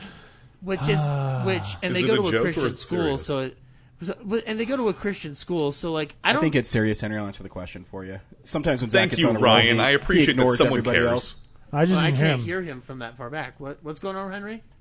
I asked if it was a serious line or a joke line. No, it's a serious line. Judy Greer delivers it very like passionately. Again, like I don't think this is like Clint trying to take sides or anything like that. I don't think he's done this stuff before, where he'll put that for you and let you figure it out for yourself. But unfortunately, it's so on the nose and so clearly slanted that it's very hard to take it any other way. Yeah.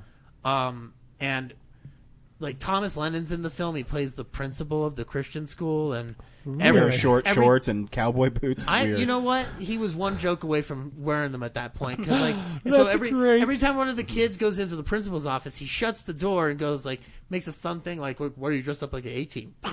Like he just makes a snide remark that would be funny in a different movie.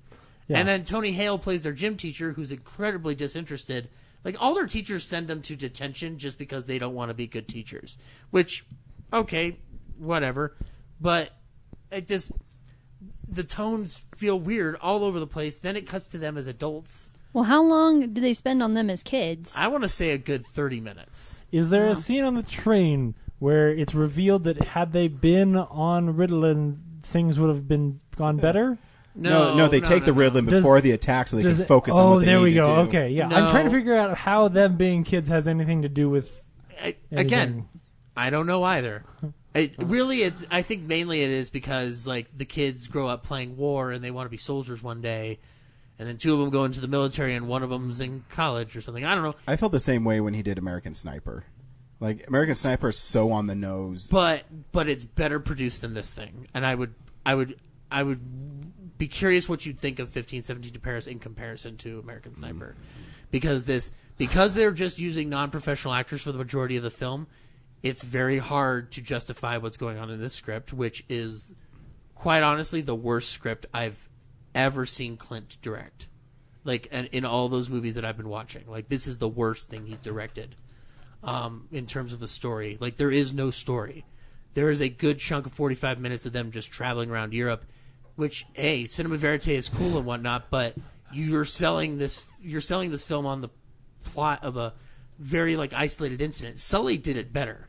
Yeah, I was going to say, Sully, this sounds like a movie that should have done, hey, do the incident first and then deal with their aftermath. Like, which would have been great. There's probably more story there. Yeah, but so anyway, it's not a dumpster fire the way Rotten Tomatoes and critics were saying it is.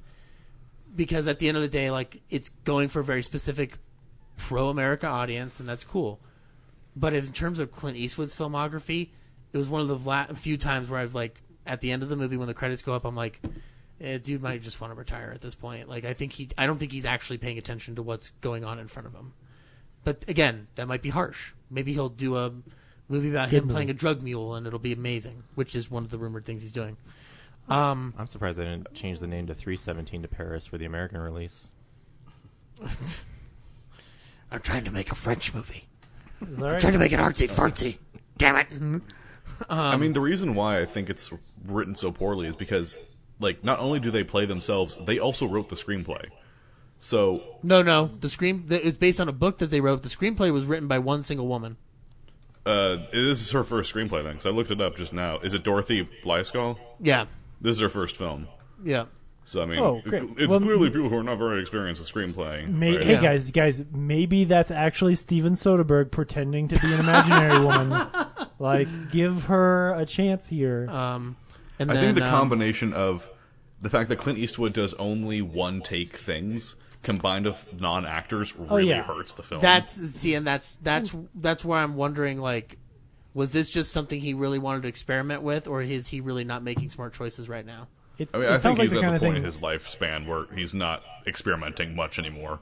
Yeah, well, I mean, that would go against his whole credo. But again, I don't know. I don't speak to him and Carmel every day, so I wish I did. It'd be awesome. It sounds like the kind of thing that will just make me appreciate Alexander Payne more and his ability to take people who aren't actors and make them relatively decent.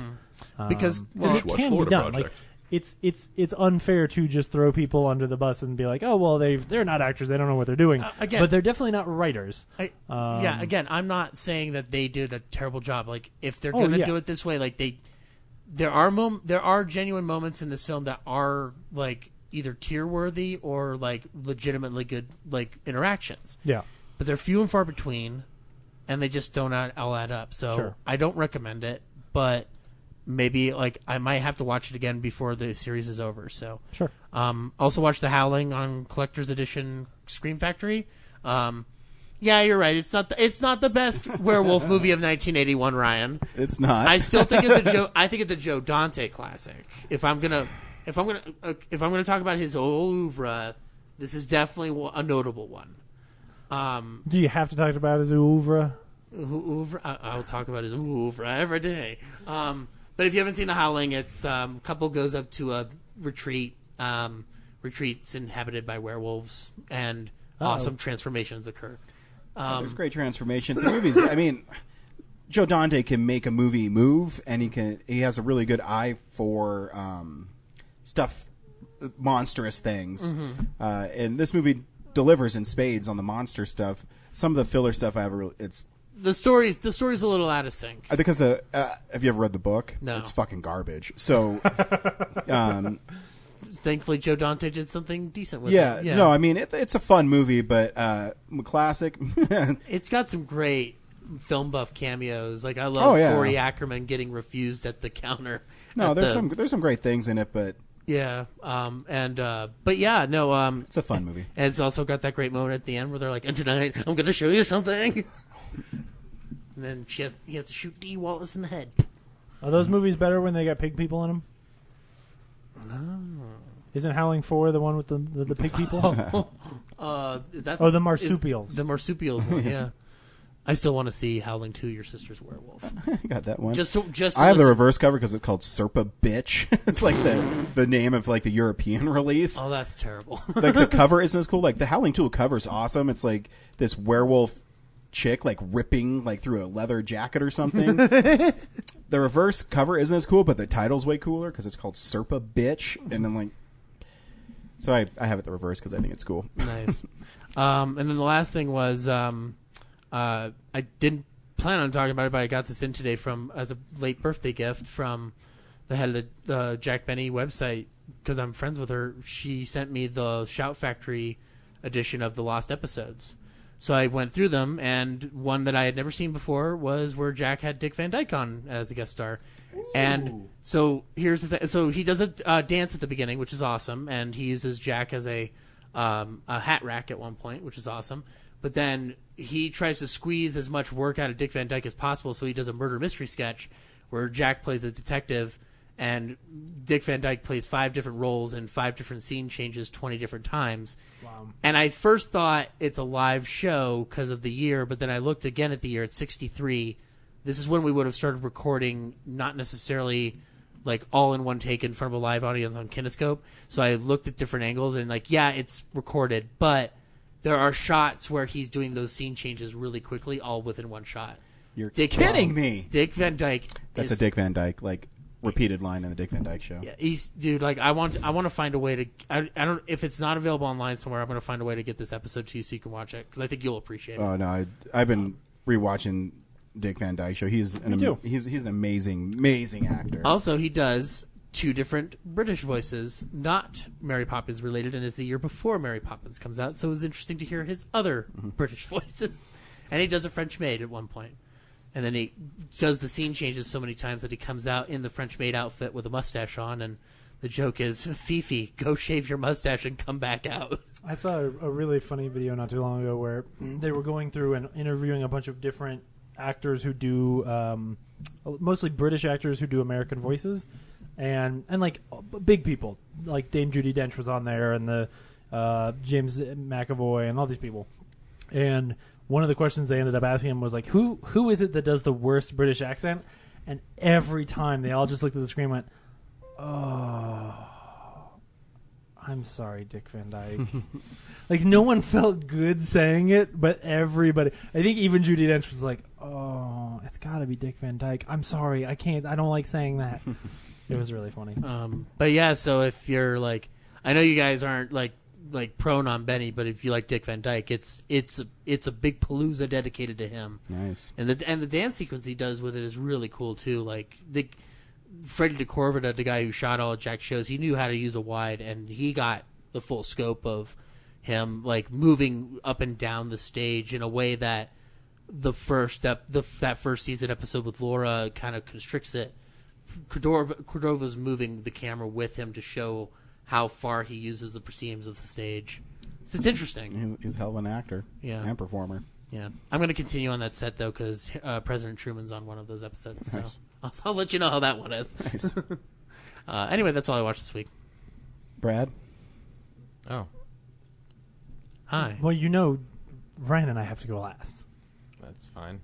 No, think about it. Fuck. That's right. God damn it. Now you feel bad for talking for 17 minutes about 1517 to Paris. Yeah, let's just cut mine because, yeah. No, go ahead. No, I'm sorry. It's because Zach took all the time. And you guys are probably going to go on for another 30 minutes. Yeah, so I watched Dick Tracy again. Not a great movie, but I think the production design is fascinating. I think it's so cool, too. Like, it has a cool pulpy feel to it, and I think the shadows are used really well in the film. Yeah, like it really, you feel like you're reading a 1920s comic strip. Corinne's laughing for some reason. She's laughing at me because I'm eating asparagus because I didn't have dinner. I also rewatched The Fugitive, which is still like That's great, an amazing movie. amazing movie. That's like but this time was in theater. An so. almost perfect movie. Man, where you saw it in theaters? Yeah. Where was that? The Draft House. Man, that's cool. Yeah. Aren't they great? I don't care. Well, I'm going to talk about it anyway. Oh, I see what you're doing. Yeah, like we were bashing Tommy Lee Jones for being in Batman Forever last week, but this week you see the movie. Like I think he did right before that, and he's just amazing in that. Which he's even good in U.S. Marshals, where U.S. Marshals isn't that great, but he's still pretty good in it. Is U.S. Marshals the follow-up technically? Yeah, Robert Downey Jr. U.S. Marshals is a fun movie that is maligned because it is a sequel to one of the greatest action adventure-y films ever. Like It also action came out thrillers. like 4 years later, which is a long time. Oh yeah. Yeah. Well, and it's a different title. You know, like And they Wesley Snipes is in it. Yeah. Well, and it's more twisty plot. Like it's not. Someone just a needs to guy. edit U.S. Marshals and Blade together. Somebody do that. I'm sure someone has. I'm a vampire. I don't care. But yeah, it's also just a great. Like, I love seeing a movie where like the mystery plays out. Like you actually have to follow the clues, and Harrison Ford has to do that. Because he's just a doctor. Yeah, but that part where the marshals are talking to his pharmaceutical friend, it's like, oh, we're all smart guys. No. I can't believe I'm forgetting Harrison Ford's character's name, but yeah, well, he's smarter. Dr. Richard Kimball. Kimball, yeah. I just saw it yesterday. Or 2 years ago. Anyway, that's how bad my brain is. You should see the anger. I think that's the same name as Arnold Schwarzenegger's character in Kindergarten Cop. I think it is. Oh. Definitely the last name. Yep. I don't know if it's the Richard part, but and then I also rewatched The Neverending Story. It was the Esquire Midnight last week. Oh no shit. Brooks has been trying to get me to watch that because I've never seen it. Watched most of it. Fell asleep through a lot of it. Sorry, just quoting the movie. Yeah. The parts that I did, I missed a lot of the middle parts where the actual drama happened. And Why?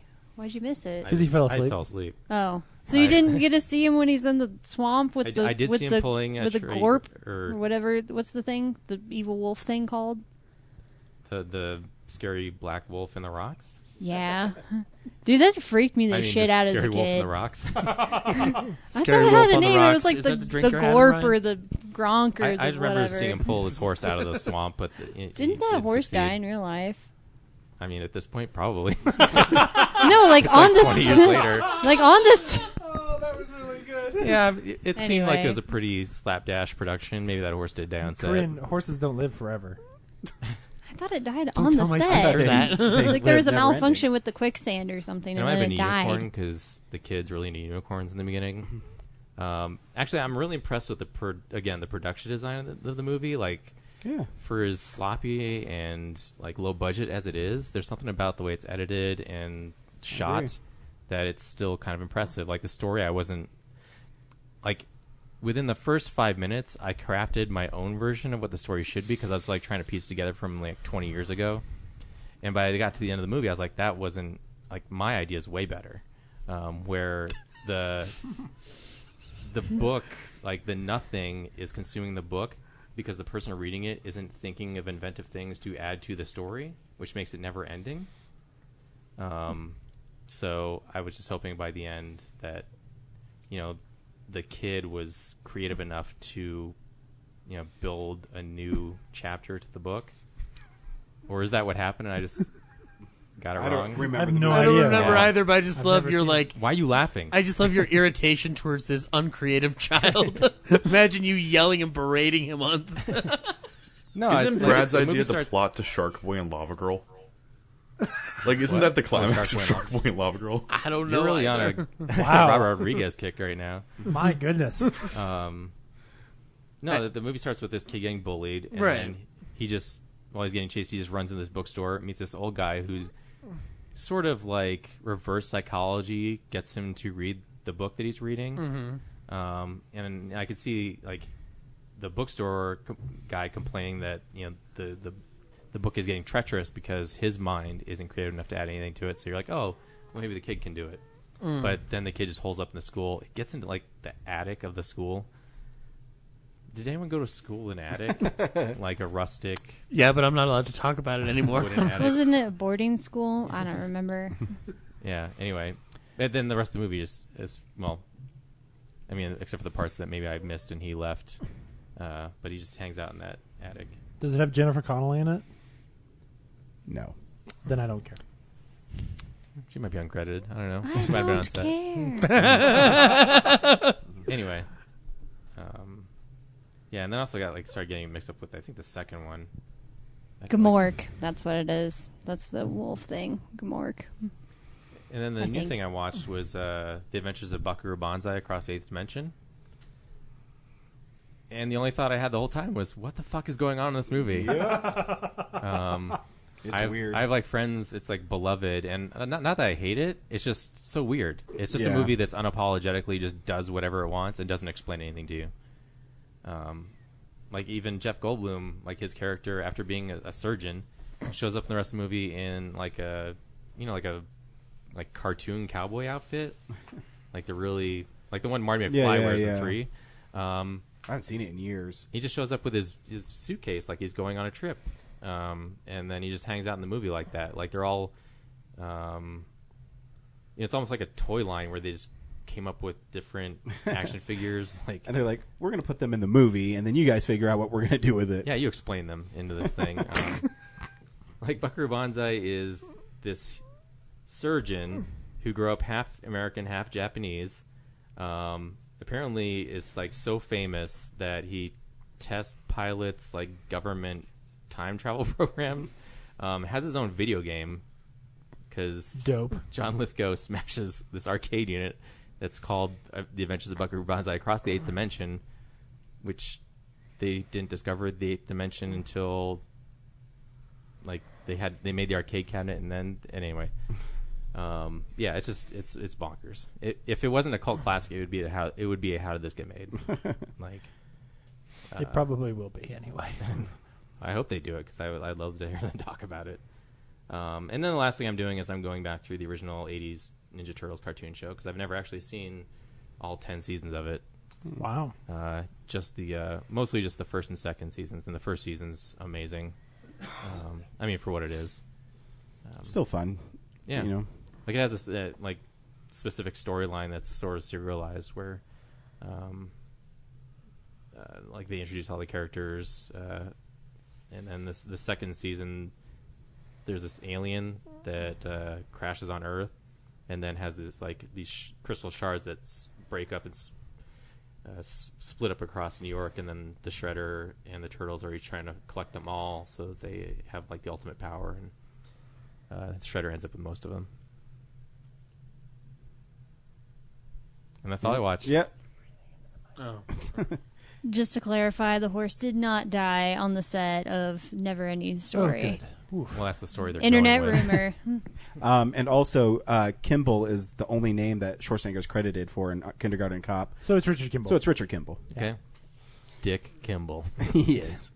James, what'd you watch this week? I got a chance to see Annihilation. So How'd you like it? Yeah, I really Or like that did movie. you? It's one of the harder ones to talk about with other people because every time I go to talk, like there's certain friends where I'm like, you really like sci-fi, go see this movie. But then I always give them the caveat of, I have no idea, I can't tell you if you're going to like it or not. I just think you should at least see it, you know? Yeah, it was really hard reviewing it last week. When it was over,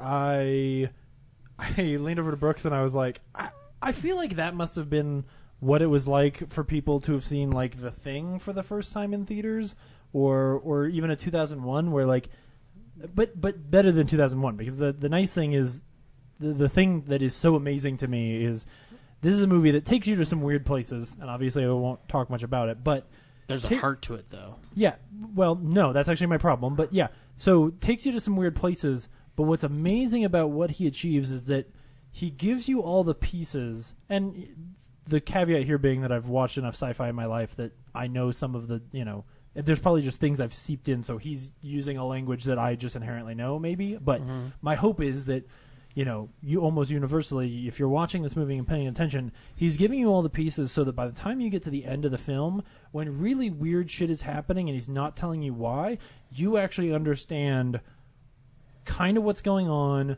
what is desired by entities that are being interacted with, why it's doing certain things, and then you're going into that, usually relatively rich, ground of trying to ask some ethical questions about, okay, well, what does that mean then?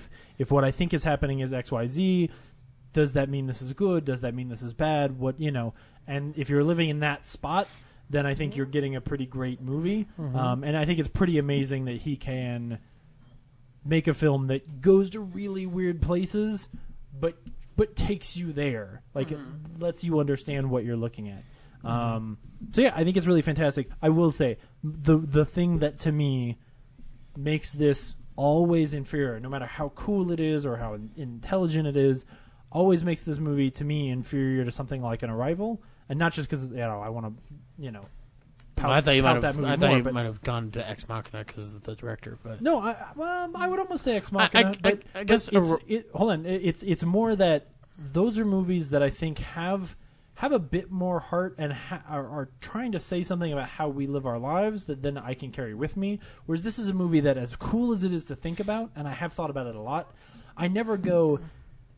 There's always sort of a therefore what. Like at the end of the day, like I look at this thing and go, okay, under these circumstances, these things are really cool to think about, but it actually doesn't have as big of an impact in my day-to-day life as my favorite kind of science fiction does, which sometimes is a little bit less hardcore sci-fi than this is, but it's still just really enjoyable. So I would just say it's a movie that I think people should definitely see, especially if you're into that kind of heavy sci-fi. You should know, and you'll know it from the trailer, that there's obviously some disturbing images that I know some people have. Like, I know some people who have gone to see it and been like, well, I kind of wish I'd known that it was going to be that bad. But I think that's also part of what's really cool about it. Even some of the things that are spoiled by the trailer are way better / worse in the movie. And I think a lot of the trailer, as much as it spoils too much, pulls enough of its punches that I think it's still really effective. There's a couple of scenes that are still real good. I feel kind of like you, where I had enough sci-fi language when watching it to understand what was going on, but there was a level of ambiguity that was still apparent to me that I could play with in that sandbox. Oh, absolutely. That being said, though, the one thing that and I mean, once they've all seen it, we can discuss it, but within the last 20 minutes, I understand what's happening, but I'm also aware that it's allowing me to watch it like a ballet. Well, which I thought was beautiful, as opposed to just having some cheap-ass dialogue. I totally agree. Yeah. I think the movie communicates properly so that way when you get to the end and weird stuff is happening, you understand what is happening and sort of why it's happening. Right. But you don't necessarily know, like, the motivations, and that's where you get to sort of live and ask these questions about, like, oh, is this good? Is this bad? You know, that whole thing, which I think is really interesting. There's a lot of really cool sci-fi questions, and if you've watched a lot of movies like this, you know, this is just it's got some really cool stuff to think about. To me, it comes away with an inhuman heart. I've called it, like, in my head, like a grittier Arrival, like an unhappy Arrival. Like, in a way, not fully. I would go so far as to call it like a soulless Arrival. That's a better way to say it, actually. But that's not a bad thing. Oh no, I give it 4.5 stars on Letterboxd because I think the movie's incredible. I'm just saying, if I were going to say one negative thing, it's that it doesn't give me something to hold on to. It's just cool, and that's great. That's great. Just know that that's the kind of sci-fi you're going into. Yeah. So anyway, I think that was really good. I've been watching a lot of Star Trek Voyager lately, and so this last weekend when I had a little bit of time, because that's my personal favorite show, Star Trek show. That was the one that I loved the most. Like, grew up in that era watching that one. I mean, we watched a lot of DS9, but I fell off when the war happened because I was like, dude, I'd rather go play in the Lego room than watch this shit. This is too much politics and garbage. And the Bajorans are they're the river song of Star Trek. So they, which is the worst thing for anybody who doesn't watch Doctor Who, the worst thing. Anyway, which seasons are you on? I just started at 1, so I'm almost done with season 1. You know, but I was watching through, and then over the weekend I was like, hey, actually Sunday night I was like, you know what? I was flipping through my Amazon list, and I saw CBS All Access on there, and I was like, maybe I should go ahead. Because all of Discovery is over now. Like, I should go ahead and catch up and give it a shot. I canceled mine. So I... Good. Not paying anything till season 2. So I got another 7-day trial. Because I signed up through Amazon this time instead of just signing up direct. So, more freeness. Anyway, but it doesn't really matter because I started watching, I think it was episode 4, and immediately realized that was the last episode I had watched and thought, well, that's probably good. That way I'll kind of it'll catch me up on what was going on because it was 4 or 5 months ago, whatever. And then I'll keep moving forward. And like 7 minutes in, I just turned it off and went over to Netflix and watched Mute, which is the new Duncan Jones film that's on Netflix, I think, starting this week. So maybe I'll go back to Discovery. I'm going to do it. But Voyager's really good. So I'm just having a lot of fun with just watching Voyager. How has it held up in the last 20 years? Okay. If you like Voyager a lot, it holds up okay. It's hard to beat Next Generation. Yeah, there's episodes where I'm just like, yeah, okay, and then there's episodes where I'm doing other stuff, I feel like popular theory is that it really picked up when 7 of 9 joined the crew. Well, yeah, I mean... And I think that was like season 3, season 4. Yeah, Kess is a weak spot. Yeah. The Kess-heavy episodes are not great. But there's some fun... The thing that propels season 1 so well, I think, is that because they're very, very lost, you want them to get a win. And there's a lot of just cool problems that they keep running into, like when cheese infects the ship, because there's an episode where Neelix learns how to make cheese, but without the replicator, so he has bacteria, and the bacteria gets into the gel packs on the ship, and it makes all the things. There's some cool things where, that's a lame one, but I was, using this example. Cheese There's infects the ship. They come up with, because they can't just replicate all their food, so they're trying to figure out these other solutions, and they're, retrofitting parts of the ship to do different things, and those are the parts about it that to me are really fun. And I think they can't use the replicators because it uses too much power, and so they're scaling back on. There's some stuff that they're short on for some reason. So anyway. Better move on before Ryan just dies of boredom. Yeah, anyway. Can we talk about any more Star Trek this episode? Yes. God. Hey, my mom likes this part. All right, fine. I actually think that season 1 so far is pretty fun. And I like a lot of those characters. Kim is maybe one of the weaker spots, because they try to make Kim into the O'Brien, where there's just episodes where they beat up Kim a lot. And because O'Brien in a lot of the other shows has a lot of there's actually a term for it. Everybody hates O'Brien or something. Anyway, Toby. Well, they made a whole from The Office comic about him. Chief O'Brien. Yeah, Chief O'Brien is one of those characters who has a lot of episodes where he gets stuck in a pocket universe or whatever, and just bad shit happens to Chief O'Brien, and he has to solve it. And by the end of the episode, he's good, and everything's okay, but nobody else realizes how bad it was for O'Brien. There's a lot of those. Kim has some of those. The nice thing is there's one where Kim just isn't in the episode, but he's stuck in a pocket universe the whole time, and then they pull him back, and he's like, "Oh man, that really sucked." And I'm like, "Hey, at least we didn't have to suffer with you, buddy." Isn't there I think by season 5 or 6, they finally acknowledged oh man, you haven't gotten a promotion. Yes. For the longest time, you've been an ensign. Well, that's true of everyone in every show. It's very rare that anybody gets promoted on a Star Trek show unless somebody leaves, or dies. But yeah, no, it's true. Yes, you're right, because he is an ensign for a very long time. But yeah, no, I still like it. So anyway, I watched Mute, the Duncan Jones film that's on Netflix, which apparently Netflix is just crazy for Blade Runner ripoffs right now, which is what they sort of sell it as. Mute's okay. There's a lot of times where I don't understand where it's going or what it wants to be, and so I just kind of got bored at certain sections. So I'll just give you sort of the pitch, which is Mute takes place in the future, in a Blade Runner-esque sort of future where there's just a lot of body augmentation with robotic parts and a lot of just big neon signs and a lot of nighttime and rain. And they're in Germany, but I don't know where. Just some city in Germany. And Alexander, what's his face? Skarsgård. Thank you. Alexander Skarsgård of Vampire Toothy TV show. True Blood is the Mute guy. Basically, you don't really see it, but I think fell out of a boat and gets his voice box ripped out by the propeller of a speedboat when he's a kid. Sweet. But because his mother is Amish, or maybe he was. Oh no! Actually now I'm putting it together. I think he was out swimming and the speedboat just goes by him. But his mother is Amish in this weird Blade Runner future, which Churning on lots of butter. This is the point where I was like, oh, this is kind of cool. Did they raise a barn? And so she's not allowed. She doesn't allow them to put a robotic voice box in his neck. So he is mute, and he's got this scar on his neck.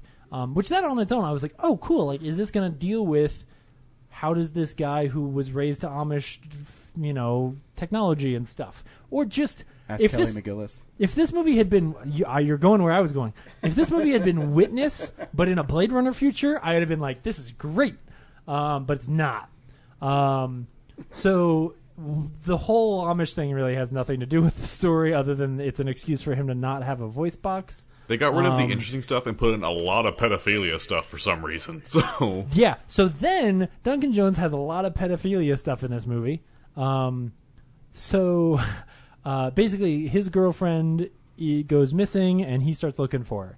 Meanwhile, Paul Rudd is in this movie, and so is Justin Theroux, Ryan's favorite guy, Justin Theroux. And they are they're doctors who run Justin Theriault. They're doctors who run an underground medical center, and they do these augmentations on people. And they're not great. Justin Theroux is a pedophile. There's a lot of time spent on that. It's really too bad. You kind of don't know how things are going to interact until they do, and when it does all come together, it's kind of just a revenge film.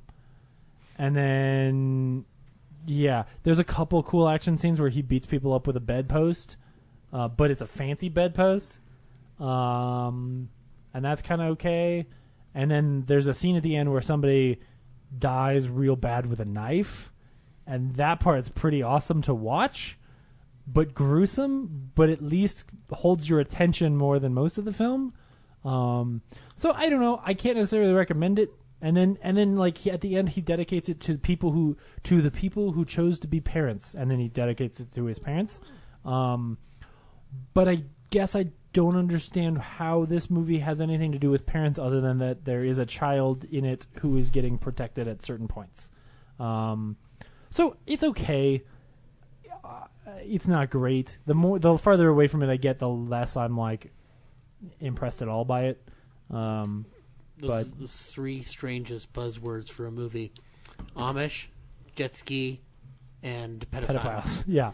So anyway, use those words. Come up with something, Warner Brothers. You might check it out. But what you should definitely check out is that I got a chance to go see 50 Shades of 50. 50. What's it called? 50 Shades Freed. Miss Gray will see you now. Mrs. Gray will see you now. I'm just going to ask one question right off the bat. Did he finally get a job that actually makes sense? No. No. Fuck. No. His I'll job ask my makes less question. sense. Did he hang dong? No. No, he does not hang dong. Then who cares? Jesus Actually, Christ, one this of the franchise more is a waste. offensive... I will say, this movie is certainly more offensive than the other ones, and not because of any of the sex, but for two reasons. One, this is more degrading to women in the scenes where no sex is happening than any of the other films have been. And she's the only one who gets naked pretty much ever, and sometimes she's just naked in odd scenes where you're like, why is she naked in this scene? Other than, I guess at this point they're just like, well, the only people seeing this movie is pervy dudes who are coming to see a lot of her naked. I think she is the only naked one in the movie. Yeah, she's the only naked person in the movie, which, in the past, usually, there's some dude buns and some weird thrusting, and, like that thing where, they shot his dick, but then they cropped it out just barely, in the actual camera, it's there, but they just carefully made sure they were, right above the line. So at least there you felt like, okay, you're trying to equal opportunity offend with your nudity. But here, I'm sorry, they did not, Henry. This is just, he gets shirtless sometimes, but there's not even cool scenes where he's drawing boxes on his chest and talking about his naughty parts. Which was the only way to make his chest halfway interesting. So I came in a little late because you did. Oh, so you missed maybe the best part of the film, which is the montage of their wedding, which is over in about 30 seconds. It's the movie starts and they just get married, and Were there any werewolves at the wedding? No, there were no werewolves. Got angry and awesome. ran off into the woods. That would have been great. And obviously, it didn't last 45 minutes like the Deer Hunter. So. But like the howling werewolves. I don't want any of those werewolves from Twilight. I want the marsupial werewolves. I want werewolves that will rip arms off I people. wanted Billy Burke to show up at their wedding. Yes. Anyway, so yeah, you did miss like their wedding happens because I was reading the IMDb page. Kim Basinger's in this movie. She's like standing in the corner. Like I don't even know if she got paid. Like it may be that they CG'd her into the background. So I was getting popcorn for my wife. And actually, she may have a line. She may have a line at Maybe the wedding. they used footage from the last movie. Maybe. They might have. Put it I mean, in what this else one? is she doing? I don't know. Marcia Gay Harden made it very clear at the end of that second one that she did not want her around their children anymore. But you missed the first moment when I went, oh no, I forgot how bad this is, because they're at the wedding, and this is like 90 seconds into the film. They're at the wedding, and the dancing has started, and he walks over to his new wife and says, "You want to get out of here?" And I'm like, "Y'all, you spent a lot of money for 20 minutes of a wedding," and they just leave, and that's when the wedding is over. He's a billionaire; he can afford. Well, that. yeah, I'm just saying he's an entrepreneur. There is no what? probably because she doesn't have any actual friends, and neither does he, as evidenced by the film. So he's clearly just paying whoever is in the audience. I will of the give wedding. this credit too. This film, one thing credit. So in the second film, all her dialogue was she was asking why. Yes. So she'd say, blah, blah, blah, blah, blah. Why? Blah, blah, blah, blah, blah, blah. But why? She doesn't say that too much in this. No, she pretends to be assertive. Yes. I did come or in a when therapist. she. Either way, it doesn't work out. Were they in Italy or something? Yeah, I don't Sure. know. They're Some European Europe. country. They're in Europe, where people get naked a lot. Yeah, get naked on the beach. I guess there are other naked people at the beach. I don't know that we saw any of them. I guess I don't remember. It was implied. Yes, so she wants to take off her implied top, nudity. but he won't let her. Hey, don't you do that. Your boobs are for me. Yeah, and then he goes swimming, and when he comes back, she's not wearing her top. She took it off because she's starting to rebel. And then he gets like pissed, throws her bathing suit at her. He's like, "Get up, we're getting out of here." And the next scene's like him, her rubbing him on a jet ski, and then they go fuck. Yeah, I'm like, could you ever treat somebody that way? And they were like, oh, so okay, there is one scene. So yes, almost every scene of dialogue between the two of them is more offensive than any of the sex in this movie. Which is part of what's so terrible about these films, is that they literally were like, we're going to make a movie about taboo sex, but none of the sex is taboo. There's just a lot of it, and it's boring. And then all the parts between where people are talking is offensive, and we'll get to some of those. But there is one sex scene that is in relation to that, because there's a couple scenes like this where she pretends like she's going to be assertive, but then of course as soon as he raises a fuss, she's like, okay, I guess, right? Well, after 2 or 3 of those, then there is what I would consider to be a genuinely uncomfortable scene where he basically ties her down and tortures her, but sexually. And I was like, okay, this isn't okay. Now you're actually showing me, do you know the scene I'm talking about? Yeah. Now you're actually showing me something that's not cool taboo sex with a safe word. I will say, it's the one scene where she actually uses her safe word because he's being an abusive asshole. What is it, banana? No, it's red. I had to think about it. I was like, which is weird because they're in the red room. So if she said, we're in the red room, that would be her safe word. Yeah, the whole plot is someone's trying to ruin his company. The dude who had the cigarette at the end of the second one and burnt a hole through the picture that he stole from them. No, the picture that he took off of, he took a picture of their family picture with his iPhone, yes, and then printed that picture. Oh, that's right. Just so that he could burn it with a cigarette. Which, at some point, I will explain to you the entire plot of the villain and all the things that he does, and why he does them, and you will understand that none of it makes any sense. But go ahead. Yeah. So he was her boss in the second one. Right? Yeah. So she goes on vacation, and she's been at her job for 2 weeks. Oh, but she's been on her honeymoon, so a day. She's had her new job since that guy got fired for 3 days. Yeah, and she became an editor very quickly. So she comes back and her office is remade. I don't remember what it looked like in the last no movie. One did. It looked like that. Okay. So there's this scene where her assistant said, "Oh, we changed your email to Anastasia Gray or whatever." Yeah, because your last name married, is and she said, "No, change it back to Anastasia Steele." The next scene is 5 minutes later. 5 minutes later, this happens. Yeah, Gray, what's his name? Christian. Like, he walks in, he's like, I've tried to email you like 7 times. She's in the middle of a meeting, and he walks up like face to face with this dude and like intimidates him out of the room.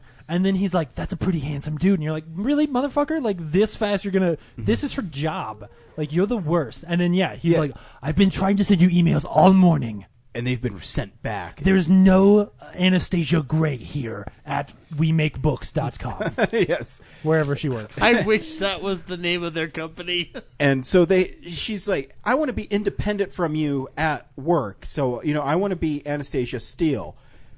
But in the same conversation, in the same sentence, she says, but I'll think about it. No, yeah. So then he says, like, well, or no, she says to him, like, well, would you, if right. it was really important to me, would you change your name, for me? And he goes, I'd think about it. And then she's like, well, okay. I guess I'll hyphenate it. I guess I'll be Anastasia Gray. No, she doesn't have it. She just changes her name. She just caves in. It happens in every scene in this movie where, like, there's a conflict that's introduced immediately, and this is true of the last one. There's a conflict introduced. It's immediately flares up into a problem and is then pretty much squashed. And by squashed, I mean Christian gets what he wants because she's a terrible, stupid person. Here's a quick summary. I don't agree with what you're doing to me. Shut up. Okay. Bruce Altman is in this movie. Yep. He walks in for like a second, and he says, "Hey, you did a really good job picking out that book. It sold a lot of copies," and then he left. And I don't know why he's there. In that scene, though, she's looking at there's an extended cut. Yeah, she's looking at proofs for the cover, the jacket of the book, and she's like thinking about it. And then the next scene, she's walking out of WeBuyBooks.com, and that cover is in the window that's like 20 feet long. So yeah, it makes no sense. That doesn't make sense. The bad guy in it. Okay, should I explain? Yes. Okay, so here's what he's clearly done. So what we find out by the end of the film is and they also find out because Christian Grey is able to pay guys who bring him envelopes with information about people. Yeah, I don't know who these people are, and he's like exposition machines. They're like, hey, they found some more information about your mom. Right, and Detectives? they found it like under a rock. He never says Private a detective. eyes. No, yeah. And they're like, okay, and they open up the manila envelope. We're like, oh, here's something about the orphanage you came from. Yeah. He pays off plot devices. That's what he does. So here's what the villain has done. So the villain was also in the same fraternity orphanage, the same orphanage as Christian Grey, or was it a foster home?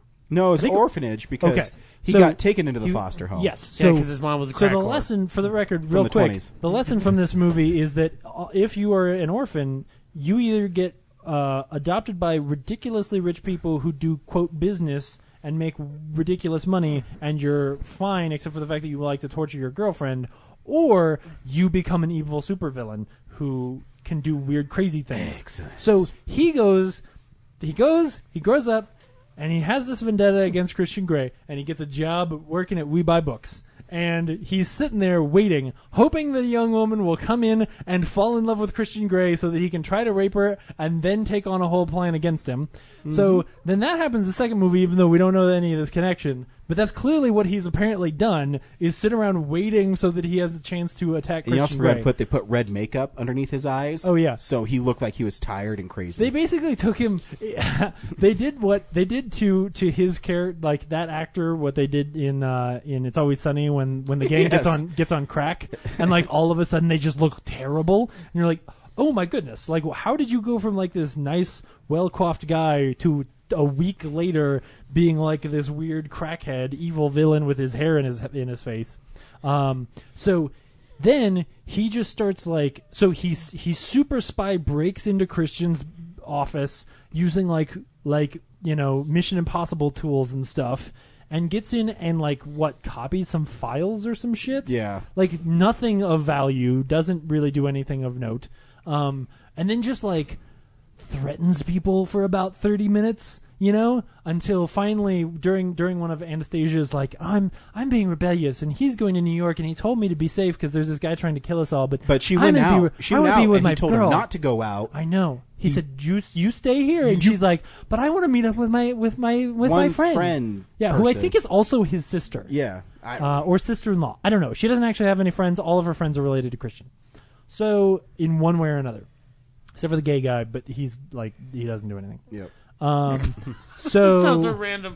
He's just the only Except friend for the she gay has. guy. It's He doesn't do important because anything there's a scene that doesn't make any If you're sense. thinking that, you're like, whoa, this is all over the place. This is the fucking movie. It's explaining the movie to you. I know. This is what happened. I've already seen the first two, so I know So that then- this is how crazy it can get. So she gets back from that night. She doesn't get attacked while she's out. No. That would make sense.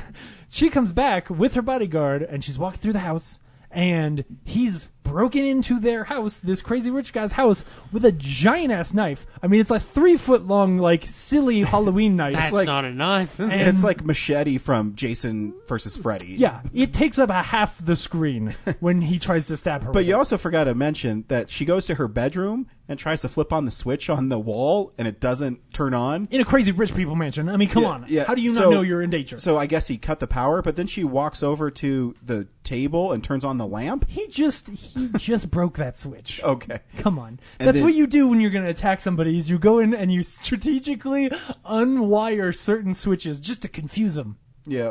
Just to throw them off So- so you can stab at them. But don't worry, his security guards take care of him. Yeah, the security guard runs in and of course just like knocks the guy out, doesn't shoot him or whatever, but like attacks him and saves her.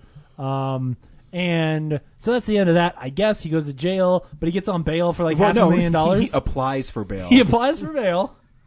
That's He not, put- I mean, that's he not how it sub- works, but he submits his application for bail, and it gets approved at $500,000, which is a lot of money. But apparently, he has that from all of his pension from From WeWork WeBuy books, and so he pays off his $500,000 and he gets out of jail. But nobody tells Christian. None of his folder people show up to tell Christian that he's out of jail. He ran out of money for plot devices. And then, well, there's more. So during these sequences, like they've been having sex and shit. Oh, they go to Aspen for no Yep. fucking reason. And she asks him about babies. He's like, Oh, yeah. yeah, I'm just not ready for a baby. I want it They're to be. already married. I want to be me and you for a while.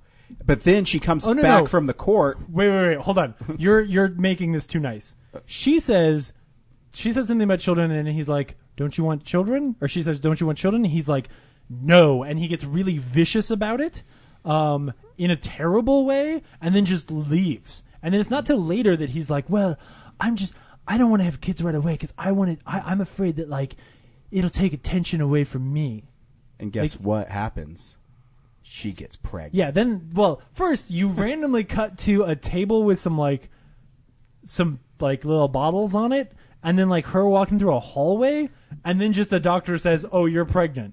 Like, it's so That's terrible. right. I remember leaning over to Brooks and going, "Where are we?" Like, you're just suddenly in a different place, and now she's pregnant. And of course, she doesn't tell him right away. Doing some research, Ryan, did you and Laura have a conversation about wanting to have kids before you got married? No, That I never mean, came up? Who would have that conversation she- before you get married? Or, yeah, I mean, James, I don't you know. and Brooks No. talk- No. And I you know just what? wait till after? Yeah, Yeah. when my Okay. wife's like, I want to have a baby, I was eating steak, and I was like, no, no. And then I went out drinking with this girl I used to fuck. Oh, And yes, then- that's right. And then I come back, and I'm too drunk, and I pass out. But Wait. then she texts, the lady I used to fuck texts me, and Laura saw it, and she got so fucking mad. And then the next morning, she's naked, changing in front of him. But that was after she finally tells him. Oh, that's right. that- I don't remember. So then she It's all comes, fucked up. and there's another scene that looks, I think it's framed exactly the same, where they're sitting together, and she's like, "I'm pregnant," and he goes, "What? You're on like some birth control." Yeah. And she says, well, people fuck and babies happen. or Well, and he's like, something. he gets mad like, "Your only fucking job is to not get pregnant." Like, that's basically what he's doing, is like, all you had to do was take your birth control. Like, blah, blah, blah, blah, blah, blah. And so he gets, like, unnervingly divorced this man immediately, furious with her, and storms out. You can't convince her, though. She's past this point. And may or may not go have sex with Kim Basinger, who's not in the film. Yes. It's implied. Much like the sex in this film. So then, yeah, and then she goes and sleeps in the red room but none of it makes any sense. I don't know what she's trying to do. She just locks herself in that room I'm for a guessing while. there's only one key for it that he can't get in. Yeah, They've never she could fucking leave. They've never explained it, but No. I'm guessing. Yeah. But she's the worst character ever. She's just stupid. Ugh. But Anyway, then and not because she gets pregnant, for the record. But then the bad guy kidnaps Christian's sister demands $5 million while they're still fighting. But we're skipping over the part where he learns how to play the piano and sing really that's fast. right. That was really good. So in Aspen... Oh, do the Aspen part. So he wants to apologize. So he's like, they're going to get on a plane. Oh, which we skipped over the plane thing too. Yeah. So he's like, so he wants to surprise her with a weekend at Aspen with her friends, but all of her friends are just his family. Yeah. It's like his sister, his sister's boyfriend, her one friend who is then also dating his brother. I think, yeah, because remember the big subplot of that he was sleeping with their realist or their architect. A subplot that goes nowhere. But she just happens to be in Aspen to buy an engagement ring with the dude. Right. We skipped over. There's a whole scene where he buys a house for her. And Ariel Kebbel walks into this movie for 15 minutes, and she's in this like really tight dress that's very revealing, and she's like hitting on Christian the way no woman has ever hit on a man. Like people don't hit on rock stars like she does, and it's just ridiculous. And so she finally gets when Christian leaves, she's like, "You're gonna stop hitting on my husband," and blah blah blah blah blah blah blah blah blah. And it's the one scene where like Anastasia is actually kind of a character, and you're like, good for you. Okay, I mean, you're fighting a cartoon villain, but okay, at least you can do that. That's at least something. And then Ariel Kebbel comes back when she's like maybe having sex with his brother, who's also about to get engaged to her friend, and we're supposed to care her. She's supposed to do something. But she was only in Aspen to help Christian's brother pick out an engagement ring. Right. I guess we're supposed to believe that. So the greatest part is... She does nothing to help her friend. They're in this really like swanky Aspen mansion. Yes. And all of a sudden you hear... was it Imagine? Boop, boop. No, it wasn't Imagine. It's some Beatles song. What is it? Hi, that'd be way better. Maybe it is Imagine. No, that's John Lennon. No, it's not Imagine. Well, it's, yeah. Anyways, he's playing the piano and singing. Whichever Beatles song is cheapest right now. He's playing the piano and singing, and Anastasia's like standing on like the stairway, like looking at him dreamingly, and she said, "Did you know he plays?" And his sister says, "No one's ever heard him play the piano or sing ever." And then they go on a hike, and she's talking to his brother, and he's like, "I've never seen Christian cry. He's probably the toughest guy I know." And I'm not even like paraphrasing. That's actual dialogue of him saying that. And I don't think there's a Which lead I'm in. going to contest greatly. I don't even think there's nowhere near tough. I don't think there's a lead into that line. I think they walk around a tree and the guy just says, "I've never seen Christian cry." He's probably the toughest guy I know. That was great. But then the cartoon villain Totally my kidnaps his best friend. sister, asks for $5 million. Anastasia gets it for him. $5 million. Mm-hmm. This guy has crazy helicopter money. Ask for $5 million. Just a little bit. Yeah. Just a little bit. Pocket change. And then she ends up shooting him in the leg. Oh, no, wait. Yes. Anastasia or the sister? Anastasia gets the gun back, shoots him in the leg. Well, first of all, the bad guy calls her and says, like, "Hey, I need you to give me $5 million. But she doesn't tell Christian. She just goes to the bank. That's right. And then the bank manager, when she shows up at a bank, by the way, for the record, anybody writing a script, banks don't have $5 million in cash, period. Ever. They barely have $100,000 in Federal Reserve. Right. So she walks into this bank. She's like, "I need $5 million. And the bank manager is like, "Well, okay." So he leaves, and he calls Christian and comes in and is like, "Your husband wants to talk to you." And she doesn't tell him, "Hey, your sister's been kidnapped. He wants $5 million. It's like chump change. Who gives a shit? Let me take care of this thing. I got a gun. It's going to be okay." And, I don't know what you do for a living, but whatever it is, you clearly do it well. Yeah. She doesn't No, do any of you that. have to trust me, Christian. No, You she should just say that. cries. Because at this point, this is right after the baby thing, so he thinks that, like, they're breaking up or something. Like, it's supposed to be conflict, but it's not. And, because, whatever. And so she takes the money. He walks in the front of the bank at that moment, and she's like, "I want to use your back exit, and I need your phone." And she leaves.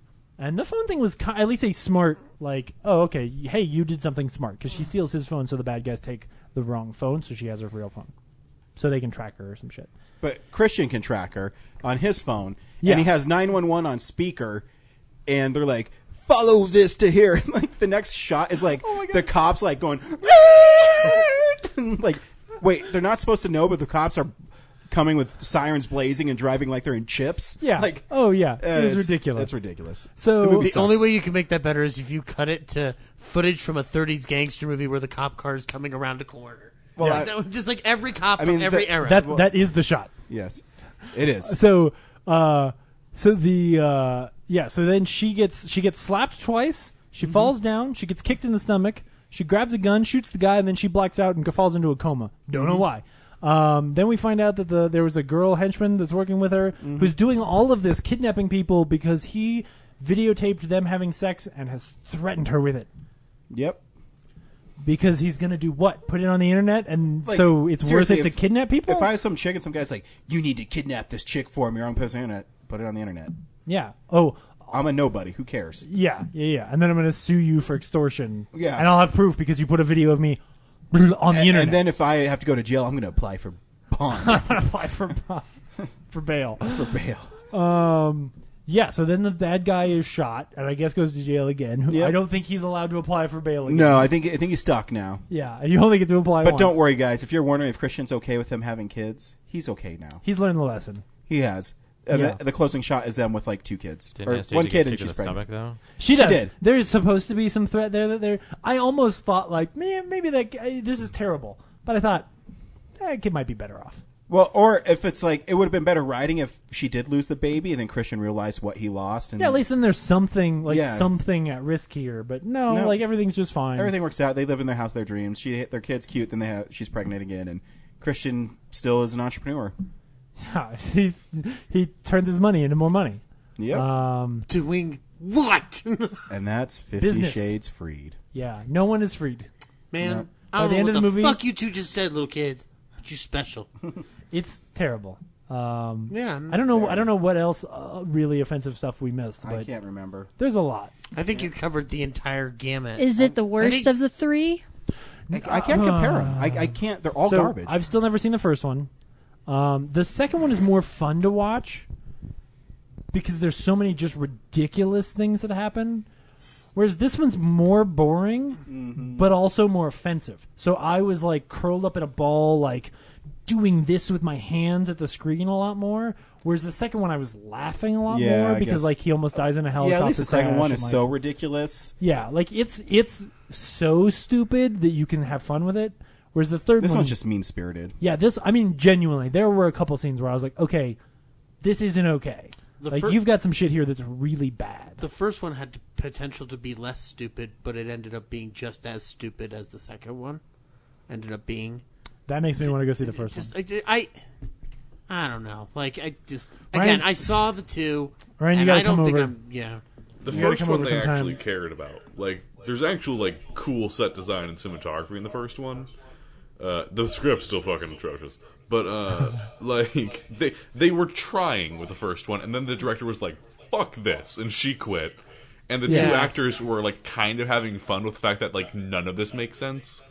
But they also and then, hate each and other. then after the first one, they were like, "Oh, we have to do this again," and so that's when it started getting really bad. And so True. I think all of their sex in this movie is also more boring. Yeah. Like at least in the past one, there was like You more. can almost tell the director was bored. Somebody's getting tied up somewhere, but this was just a lot of like they have sex. Yep. So they had sex in a car. They did. how do you manage to make a BDSM film boring? I can tell you, there's no BDSM in this film. No dong, no BDSM. There's one good joke where when the guy comes with the cartoon knife and they knock him over, and the security guards are like, the security guards don't have any restraints, and she says, "Oh, we do." Hold on a second, because they have The red room. handcuffs in the red room. Get it? That's the movie, guys. No, now I've got to go yell at Universal logos for 5 hours. Yep. To tell them, please don't make this ever. Don't follow this. You know what you can do, Universal, is take this film, put it immediately into the public domain, and then set all the prints available on fire. So that yes, it's in the public domain, but no one can find access to it. I would see another one. No, you wouldn't. Really quickly, I watched Backcountry. It's going to be, you'll see for part 4 of the Scream Factory Crypt. I've already seen it, but I'm going back and rewatching them all. Cool. It's my wife. I forgot to put in the description. My wife says I don't watch everything twice. It's about Ghost Bear. This bear is attacking this couple on a retreat. That's awesome. It's not really a ghost bear. It's really about people that are having relationship problems when they get attacked by a bear. I still want to do that. Kind of reworked from a real story. Didn't we talk about this once? Because the ghost bear come from our conversation. Yes. Yeah. I was just joking about it being a ghost bear. No, yeah. Or so somebody was, yeah. So it's like the woods and the bear's like translucent in the... Yes, on the cover, so it looks like a ghost bear. It's actually pretty well made. The acting in it's pretty good. For a little independent Canadian horror film, it's pretty good. So look for that review. I do like that. I've been putting them up, and I've had friends in the where I work calling and asking about like the Babadook and stuff. Cool. I was like, yeah, check them out. I watched Coco all the way through with Kellen. And so the movie is adorable, and every Did time you cry? a little bit and I really wasn't crying, but I'll tell you why I cried. So I'm watching the movie, and Kellen's next to me, and there's a part. Can I spoil Coco now? Yes. I haven't seen it, but I've got it in the mail, so go ahead. Okay, so there's a part in Coco where little Miguel figures out what's important, and Kellen looks at me and he has tears in his eyes. He's like, he just wants to be with his family. And I'm like, oh. And it was really cute. And then at the end, when he sings "Remember Me" is beautiful. It's a really dark movie at points when you find out about De La Cruz and Hector. Hector, yeah, and it's really dark there. You're like, wow, they went there. And what I can't believe I didn't see it before. It seems so obvious, the twist in it, but when you watch it, it's handled really well. And because Benjamin Pratt plays De La Cruz, he's really charismatic and he's wonderful in it, and they do such a great job. So I won't spoil it for you, but definitely watch Coco. Is it darker than Paranorman? I think it's the only Pixar movie where the plot is centered around a murder. Yeah, I think that's kind of unfair because Paranorman was able to go places in the ratings realm that Coco can't. Different. Okay. Different dark. Yeah. But it's beautiful, though. Yeah. It's told really beautifully. And the animation is unbelievable in that film. That final act is one of my favorite final acts in a Pixar movie ever. Yeah. Not the last scene, but before it when they're doing everything still in the land of the dead, So when Kellen was crying because he wanted to be with his family, it made me cry. Because he was really invested in it, because we tried to take him earlier, and he was like, fuck this. Also because you sat on your own balls. Yes. Also, the music's really good. Oh, the music's amazing in it. And that's what the Oscar performance was really kind of a letdown. It doesn't do justice to the actual song. Cool. I think that's kind of hard though because but they did have Gail Bernal Garcia doing it at the top of it, and I liked it. But then they moved into the other artists, which I was like, okay. Does the DVD have the Frozen short on it? No. Okay. At least I don't think so. I didn't look for it. At least it doesn't force you to watch it first. Yeah, when I went and saw it, and granted, it was like way after it came out. I think I saw it in January. It came out in November. It didn't have. They took it out after short. 2 weeks. Yeah. Which they said was a planned thing, but the backlash against that short was so much that I think they just wanted to make sure people knew, like, hey, keep going to see Coco because we're going to take that shit off. Don't worry. Yeah, and the last thing I watched this week was also equally brilliant. It was 3 Billboards outside Ebbing, Missouri. Yeah, you finally saw it. Yeah, I finally saw it, and it's brilliant. The characters are really crazy in it. The only thing I have problems with is like Sam Rockwell threw a dude out of a window and he just gets fired. I'm like, I thought the same thing. I mean, and I get that they must be exaggerated characters. That's fine.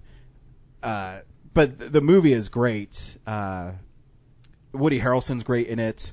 The little bit he's in. It's one of those movies where I heard people are upset with the ending, but to me the ending seems more real than most movies. Because I think it's a misreading. I mean, we talked about this. They're angry about the supposed redemption of Dixon, which is not a redemption. That's what that character decided to do to step out of the resolution. I thought they were more mad at the resolution because there really is none in the film. Exactly. Oh, I think it's absolutely the idea that at the end of that movie, the guy who is openly, who is discussed to be a very racist character, is basically kind of let off the hook and is turned into a nice enough character that he's sharing the same car as our main character. But again, it's a misreading of the film because... So there's two main problems I have with this. One, this is a film in which none of the characters are good people. The people we think are good early on turn bad, which is Frances McDormand, who takes everything too far, makes all the wrong decisions, does terrible things, almost kills Sam Rockwell by burning down the police station. Sorry, spoilers. And then, Sam Rockwell sort of goes the other way and has this redemptive moment. And the other big problem I have is...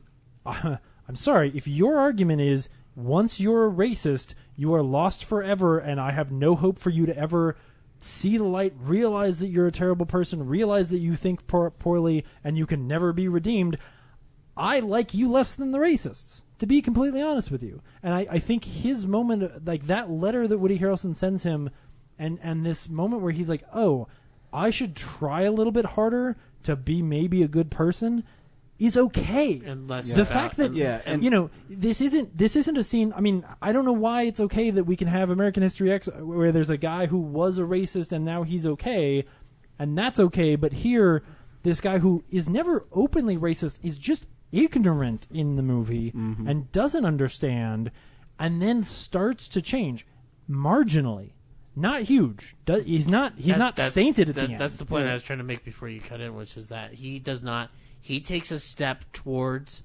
fulfilling what he read in the letter from Willoughby. Right. Which I think is more important than saying, now he's forgiven. Blah, blah, blah. It's like, no, he's still got a lot of anger in him, and it's unresolved from a multitude of things around him. That doesn't excuse his behavior. I never felt there was any form of resolution or redemption for him. It's two very lost people still trying to find an answer as they drive down that street. Yeah, and it's what works so well with this film is, he's reading that really sweet letter from Willoughby, and he's talking about how he can be a great detective, and the building is literally burning up behind him. He just doesn't notice. I think Peter Dinklage is great in this movie for how small his part is. I was gonna say, and he's not in it, but like 3 scenes. And you weren't here for this review, but only Martin McDonagh can get away with having a little boy room joke, little person joke in this movie, and have it be like totally fine, funny, well done. But I think it was a turning point too for Frances McDermott's character. Yeah. When he's telling her, he's like, "You're a horrible person." Right. I don't even know why I like you. Yeah. I loved all the acting in it, but I sincerely thought that Dinklage's monologue in that scene is one of the best parts of the movie. Yeah. And I mean, Charlie's mom in it was great. Oh God, her. Sam Rockwell's mom is Charlie's mom, and it's the same character basically. I forget what she says to him, which is really funny. I can't remember. It doesn't matter. And I noticed too. It's like when I was watching, like, where the fuck is his badge? And then they have that long thing where the new chief comes in and asks for it. He doesn't even know where it's at because he's a drunk. And it's so good. Oh yeah. Even Sam Rockwell even has that great moment too when he gets fired, and he says, am I fired or suspended?" And the other guy's like, "You're fired, dude. You don't get that?" Yeah. It's a really, it's a tough movie to pin. Is it a drama? Is it a comedy? Is it a thriller? I mean, it walks so many lines and it's handled so well that the movie is. I think the movie's brilliant. So it's a great movie. And she totally deserved that Oscar that she got, because if I ever saw her in a dark alley, I would stay away. Yep. Oh yeah, she was so good, man. Yeah, because the one scene where her daughter is leaving, and she's like, "I hope you get raped." Yeah, and you're like, "Oh." And it's so on the nose that the fact that she can pull that off is pretty great. Yeah. And I mean, the fact that she walks that line of early on, you are rooting for her, and you're like, yeah, look how tough she is, and she's a no-nonsense broad, blah, blah, blah. But she doesn't change. Our perception of her changes, and her performance as she does that is so good and vulnerable. It's hard to root for a lady who kicks 2 kids in the crotch. Yeah. Well, at that point, I was pretty excited. Fuck those kids. It's just getting started, you fucking bitch. It's great. This week on Real Nerds Podcast, we saw Red Sparrow. Henry, should people see Red Sparrow? I'm like 3 weeks removed from it, but sure, why not? All right, that's a ring endorsement. James? This movie is it's trying to be something really great, and I ended up being pretty bored and underwhelmed. And I may have some problems with it as well. I'm telling people not to see it. So my answer is no. Brad? Yeah, I don't know. I'm just kind of indifferent on it. It's really long for what it is. Pretty confusing at parts, and like unnecessarily shocking at places. So yeah, I don't know. Maybe dangerously so. I have some. Yeah, I'm concerned. I'm a little concerned of like why this movie got made the way it did. Corinne? I'm kind of in the same boat. I'd say not really. Very long, kind of meanders in some places, and there's like side plots where you're like, huh? And then you get back to the main plot, you're like, oh yeah, that whole thing. I think it has some really great performances, and I really liked the ending, but it's like the exact opposite of all the movies I like. It's dark, it's brutal, it has a lot of nudity and just gross violence in it, and I mean, it's a pretty good crime spy thriller, but you got to get through a lot of other stuff first. I'd also like to add that I'm a little exhausted with the whole like double cross, triple cross spy thing. Can spies just do their jobs? Come on.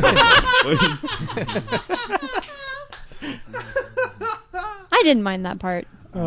Work at desk already. Well, Zach? I think this movie has a weird identity crisis, not just from a political standpoint, but also just in terms of a storytelling aspect. There are moments in this film between the acting and also scenes with J-Law and Joel Edgerton where... She hates when people call her that. I don't care. Whatever. She didn't like Phantom Thread, whatever. I think that there are moments between her and Joel Edgerton that remind me of Hitchcock spy movies in the 40s. Just the way their chemistry kind of works. But should people see it or not? But again, it's muddled with a bunch of shit that doesn't fit with what this movie's trying to tell you. I think you could do worse, but I wouldn't like say go rush out right now. Like maybe like matinee or $2 theater. I don't think it's worth $10, but yeah, and it was superbly shot though. I like it looks beautiful, but that doesn't excuse the story at all. And just to clarify, I don't think it's a bad movie either, but I wouldn't necessarily recommend it to people just because I feel like it's kind of a niche movie. Niche movie. Black Panther's still out in theaters, guys. You guys can just go watch that. Yeah, just go watch Black Panther. Yeah. Amen. I'm actually disagree with all you. I actually really like this movie. I like that because it was mean-spirited. It was dark. James got his fighting gloves on. And I think that because of the pace, it actually benefits the movie, where it lets it breathe and it kind of helps you figure out what's going on as well. Here's a trailer for Red Sparrow. Morning, Mama. What is it? I have to go away for a while.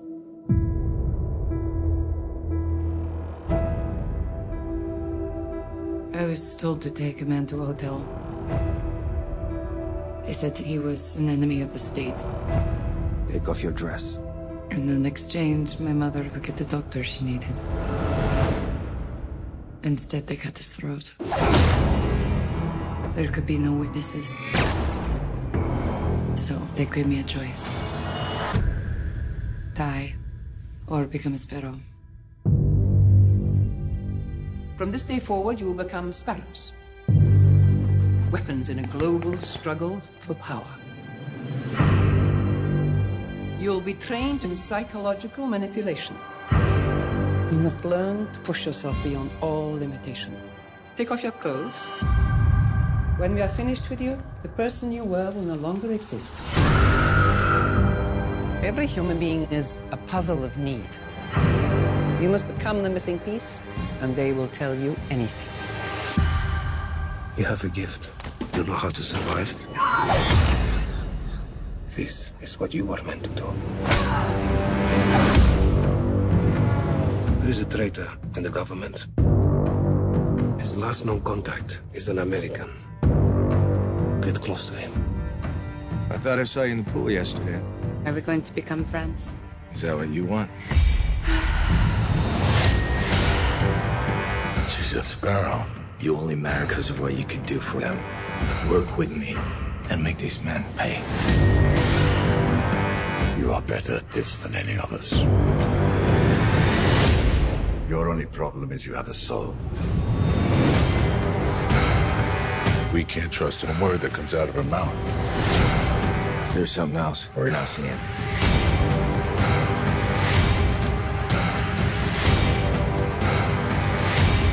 If she's compromised, she will be eliminated.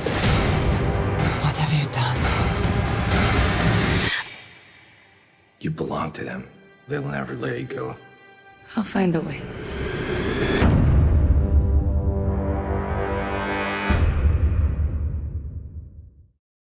Also, real quickly, I'm probably going to have to go just a little quickly. I need to deliver some stuff to a client, and it's like midnight here. So, Oh, yeah. Good luck arguing. See you guys on the flippity flop. Okay. Love you, Henry. Thanks, Henry. Love you too. See you guys later. Bye. So now's probably a good time to say that I was really kind of pulling my punches because I was expecting everybody else was going to be like, yeah, that was pretty fun and there was some good twists in there. I fucking hate this movie.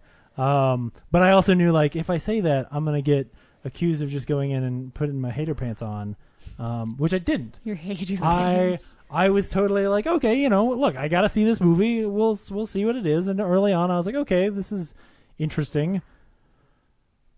Oh, man. I feel like it was 2.5 hours of excuses to get Jennifer Lawrence naked, really. Well, and this movie, so when I was a kid, Jake and I used to do this thing where we would like draw out these factories, right? And there were all these moving parts, and there were these things, and they would drop stuff into vials, and then it would get poured over into here, and there were these vats and all this crazy stuff happening, and at the end, like, you'd get this product that would come off the end, and it would fall off, and it would just break on the ground, and there were all these moving parts just to basically do nothing. And that's what this movie feels like to me, where there's just so many ridiculous things going on, and so many, like, well, we're trying to cross this, and like, oh, her roommate has got this thing, and I'm going to use that over here to do this, in like oh yeah, that whole side like a really plot bad with the Tony Gilroy script. Yeah, like I don't know how like her getting $250,000 like helps her get $250,000. And she's or not to do what? No, she's we're setting up her uncle. she's setting up everything. At the beginning of the movie, they explain very clearly what they do, and she did exactly what they said she was going to do. Oh, I understand. When they I have think that- it I'm would not be a saying lot you. easier for her to have found a way to frame her uncle than the ridiculous things that she goes through. Which you see, like, I know that when she has the dinner with her uncle after she gets out of horse school. So I'm like, oh, at the end she's going to get her uncle in trouble. But, like, Right. the other hour you have to wait for that was enough time for me to forget that was a thing. And I think the worst thing for me is I don't care.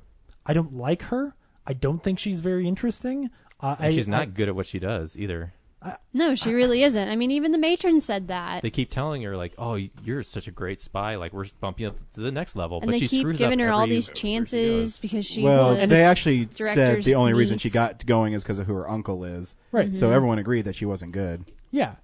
And I think some of it is like it's supposed to be that like, oh, she's screwing up, but in the end the cool reveal is that she was screwing up, like she seemed like she was screwing up, but she actually had this grand plan. fucked them over. Yeah, it just ends up being boring most of the time. Like I kind of knew like, okay, well you're probably going to do this eventually, but all of the stuff between her and Joel Edgerton, I'm like, I don't care. Like, and most of the time I know he kind of knows what she's doing, and if she pulls one over on him, like, whatever. Those like those moments reminded me of trying to go down a Hitchcock route, but they're not going to succeed because that's like it's not possible. But they try to catch at that tone, and I think there's moments where they almost get it, but they don't. They can't flow into the rest of the story the way that kind of narrative would.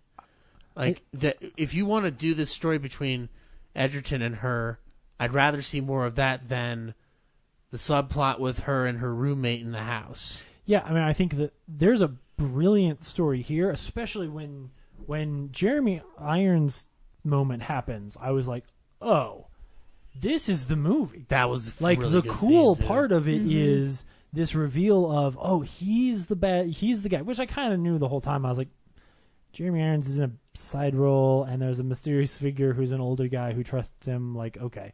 But still, when he has his speech, I was like, oh, this is, and he's good in it. But that idea of like, oh, cool, like he's a spy, and he's going to reveal himself to make her more important in the government so that she can be an even better informant. Like, that was so cool. And now, of course, they kind of find a way to cop out, which I'm fine with. That part's okay. But that story's so cool. I just wish it hadn't taken so much convoluted nonsense about a character I didn't care about to get me there. I thought the whole side plot with the American Mary Louise Parker's character, oh my gosh, that was so annoying. And finally, when they got back to the whole, oh yeah, you're supposed to be a spy and you're supposed to be getting this information from him, I'm like, oh yeah, let's get back to that plot and find out who the mole is. Right, because that didn't, I don't even, and maybe you can explain it to me, Ryan, like, I don't understand why there's the two of them in this apartment and they're both working on different projects, and oh, well, no, I guess, no, I did know. That's right. Now I'm remembering. It's because she goes to the guy who doesn't like her and says, like, hey, I know this secret about her. So they come and murder her. But then that makes it okay for her to take that thing, finish it, and extend her own projects. She's using it because, remember, she went... Oh, yeah, because she stole it first. Yeah, that's right. She stole it, then she used it against her, so she get the $250,000 to set up her uncle so the Russians would think that her uncle was actually the mole. Right. And, so and she used the discs at the end. Yeah, so then she also keeps Jeremy Irons around because if he's still a mole, she can still exploit him as well. One of the things that bugged me the whole time is, when does this movie take place? Because between the floppy disks, the vending machines of phones, and the modern, like, Yaris's that people are driving around, I do not understand where I'm supposed to be. I figured it was modern day. Yeah, I mean, all the technology seemed... Except for the phones being Nokia phones and the floppy disks, which are have like you been to Russia? older Maybe in phones. Russia. They are in Russia, yeah. I thought the government I sometimes don't keeps believe stuff that they on... still use floppy disks. I thought they actually do that because it's less... You can't hack into it as easily. I mean, who has the technology to do that anymore? Who still has, like, floppy disk drives? But you don't have any encryption. All you have is the fact that there's a floppy drive. If you go to your local PC land and buy an old floppy drive, you could do it. Yeah, if that's what no, it can't be modern day because there's also a, like, vending machine full of Nokia phones. It's Russia. Maybe they don't have iPhones. I thought that was when they were still in Budapest. Yeah. I don't know. I mean, they have burners. They use flip circuit. phones for burners all the time. Yeah, Like the Blacklist. They look like the Nokia phones from like 10 years ago. Not like maybe a it's how they burner are phone in from Eastern today. Bloc Europe. I don't know. Maybe it is supposed to be set 10 years ago. Maybe Nokia Who changed knows? their Who life. cares? Then the floppy disk makes no sense. Like, that's why the whole time I was just maddened. I was like, wait, when I am don't I? care about stuff like that. I could have cared less about, like, the whole time plot and whatnot. Usually I wouldn't care unless like there's these big people plots were around really those into things. ballet. So for all I know, like, this is just like And I thought the opening was really cool. That was an Yeah. awesome sequence. Yeah, that cut back and forth. Yeah, But part of why I end up not liking her is because she goes and beats those people to death, and I'm like, or almost. Oh to no, death. I like they ruined her career. Yeah, they ruined her career. Fuck them. Let them die in the shower. Okay, fine. That means And that she I does, get to and not she like does her character. feel That's true. guilty and calls the ambulance for him. Right. I don't think you're supposed to like her character.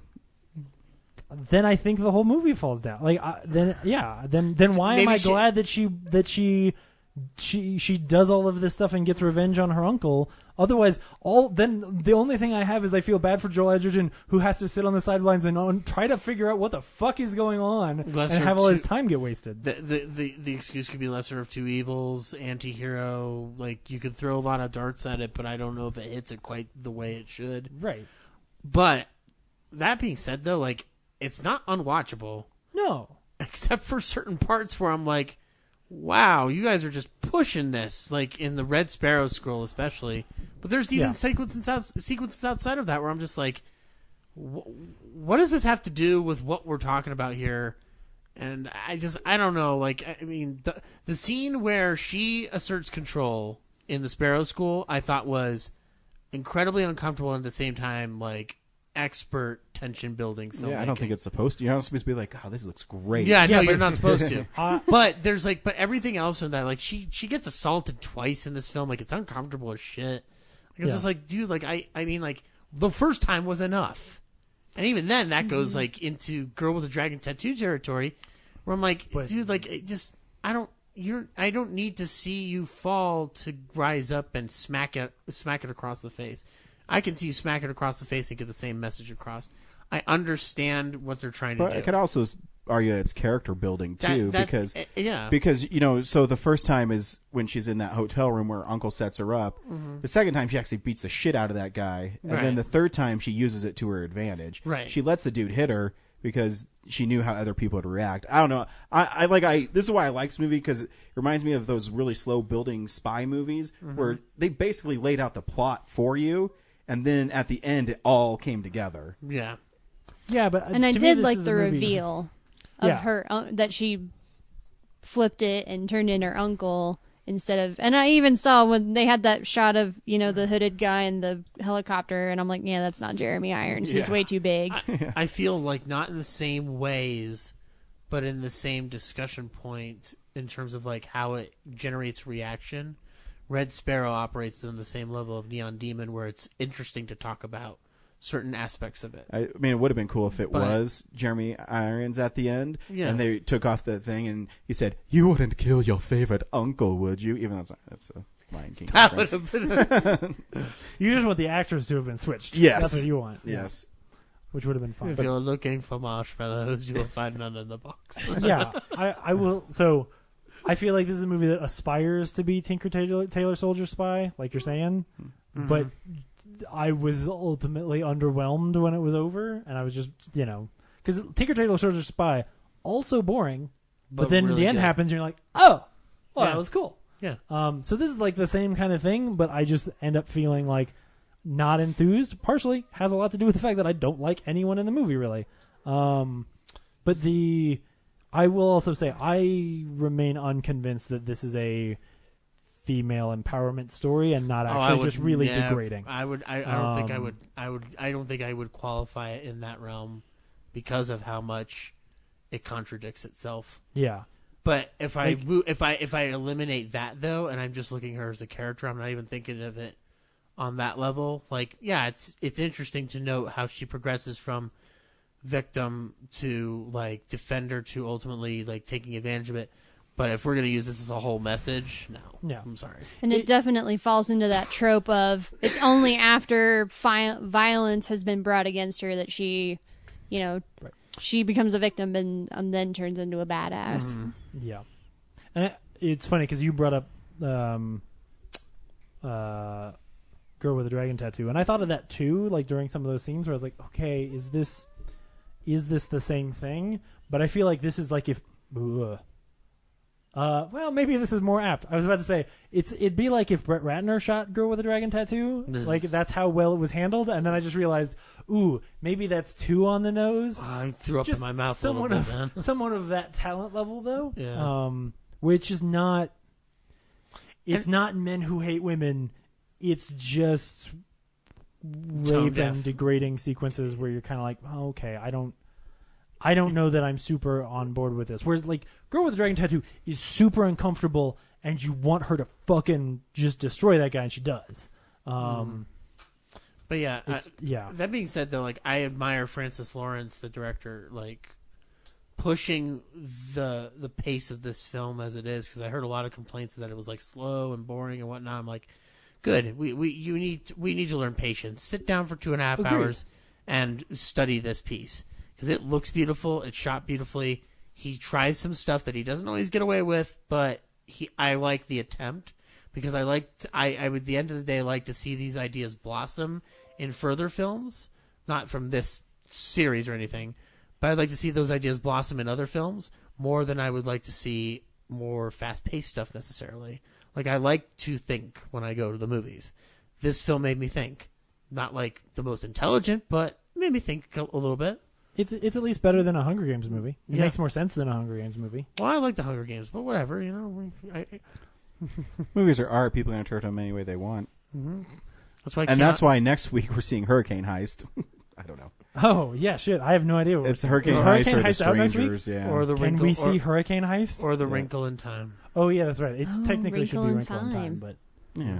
do you want to see Hurricane? I'm totally down for seeing Hurricane Heist. Yeah. I actually want to see The Strangers, but I'll go. Maybe you could see them both. And That's is the that kind of like the? Strangers. Oh, okay. Yeah. Pray at I'll night. go see the. I'm Strangers. probably We yeah. should- If you guys I find a go, way to go to the Alamo for it. if you guys want it to be The Strangers, I'll just deck out because I won't enjoy it and it won't be worth my opinion. James, what's the motto of the Real Nerds? No. That's a different thing. I just don't like horror movies for the most part, and am uncomfortable with the first Strangers. Like watched it and didn't finish it because I was like, no, this is not my cup of tea. So yeah, I'm just gonna pull a Ryan and agree to see something, but see something else on the show. yeah, next exactly. week. That's why I would just go see Hurricane Heist, and then y'all could listen to me explain what happens in Hurricane Heist because I'm pretty excited about that. we can see Hurricane Heist. I think it looks so stupid. It looks awesome. I'm gonna fool you all and go see Early Man. All right. Oh, The Aardman film. Yeah. So yeah, Hurricane Heist next week. Wow. Will be our feature movie. We're gonna make it rain. Thanks for listening, Corinne. Thanks for stopping by as Thanks always. again, guys. do you think the hurricane's gonna have sharks in it? That'd be amazing. And they eat the money like Pac-Man. Oh. What if it was a giant squid instead? Ooh, that'd be good too. All animals, Starfish Kraken. throw like ninja What stars out if of it's the Titanic that's been exposed Oh! to toxic waste and is now like sentient and alive? It's a transformer. Wait. It's not a Side Roland note, Emmerich though. movie though, so it might. Side note: Michael Bay, take a note. Robotic Titanic in the next Transformers movie. Oh, that's the best way to make James Cameron hate you. That's the best, or that's the best way for Michael Bay to go out on the highest note possible of ridiculousness, because everyone's going to fucking kill him after trying to do No, something I think like that would that. be brilliant. Or maybe it's an Ocean's 11 style movie where they go and rob the University of Miami. Ooh. All right. Hurricanes. Oh, you decided. I'd watch that. Yeah. Bye. Bye. Bye.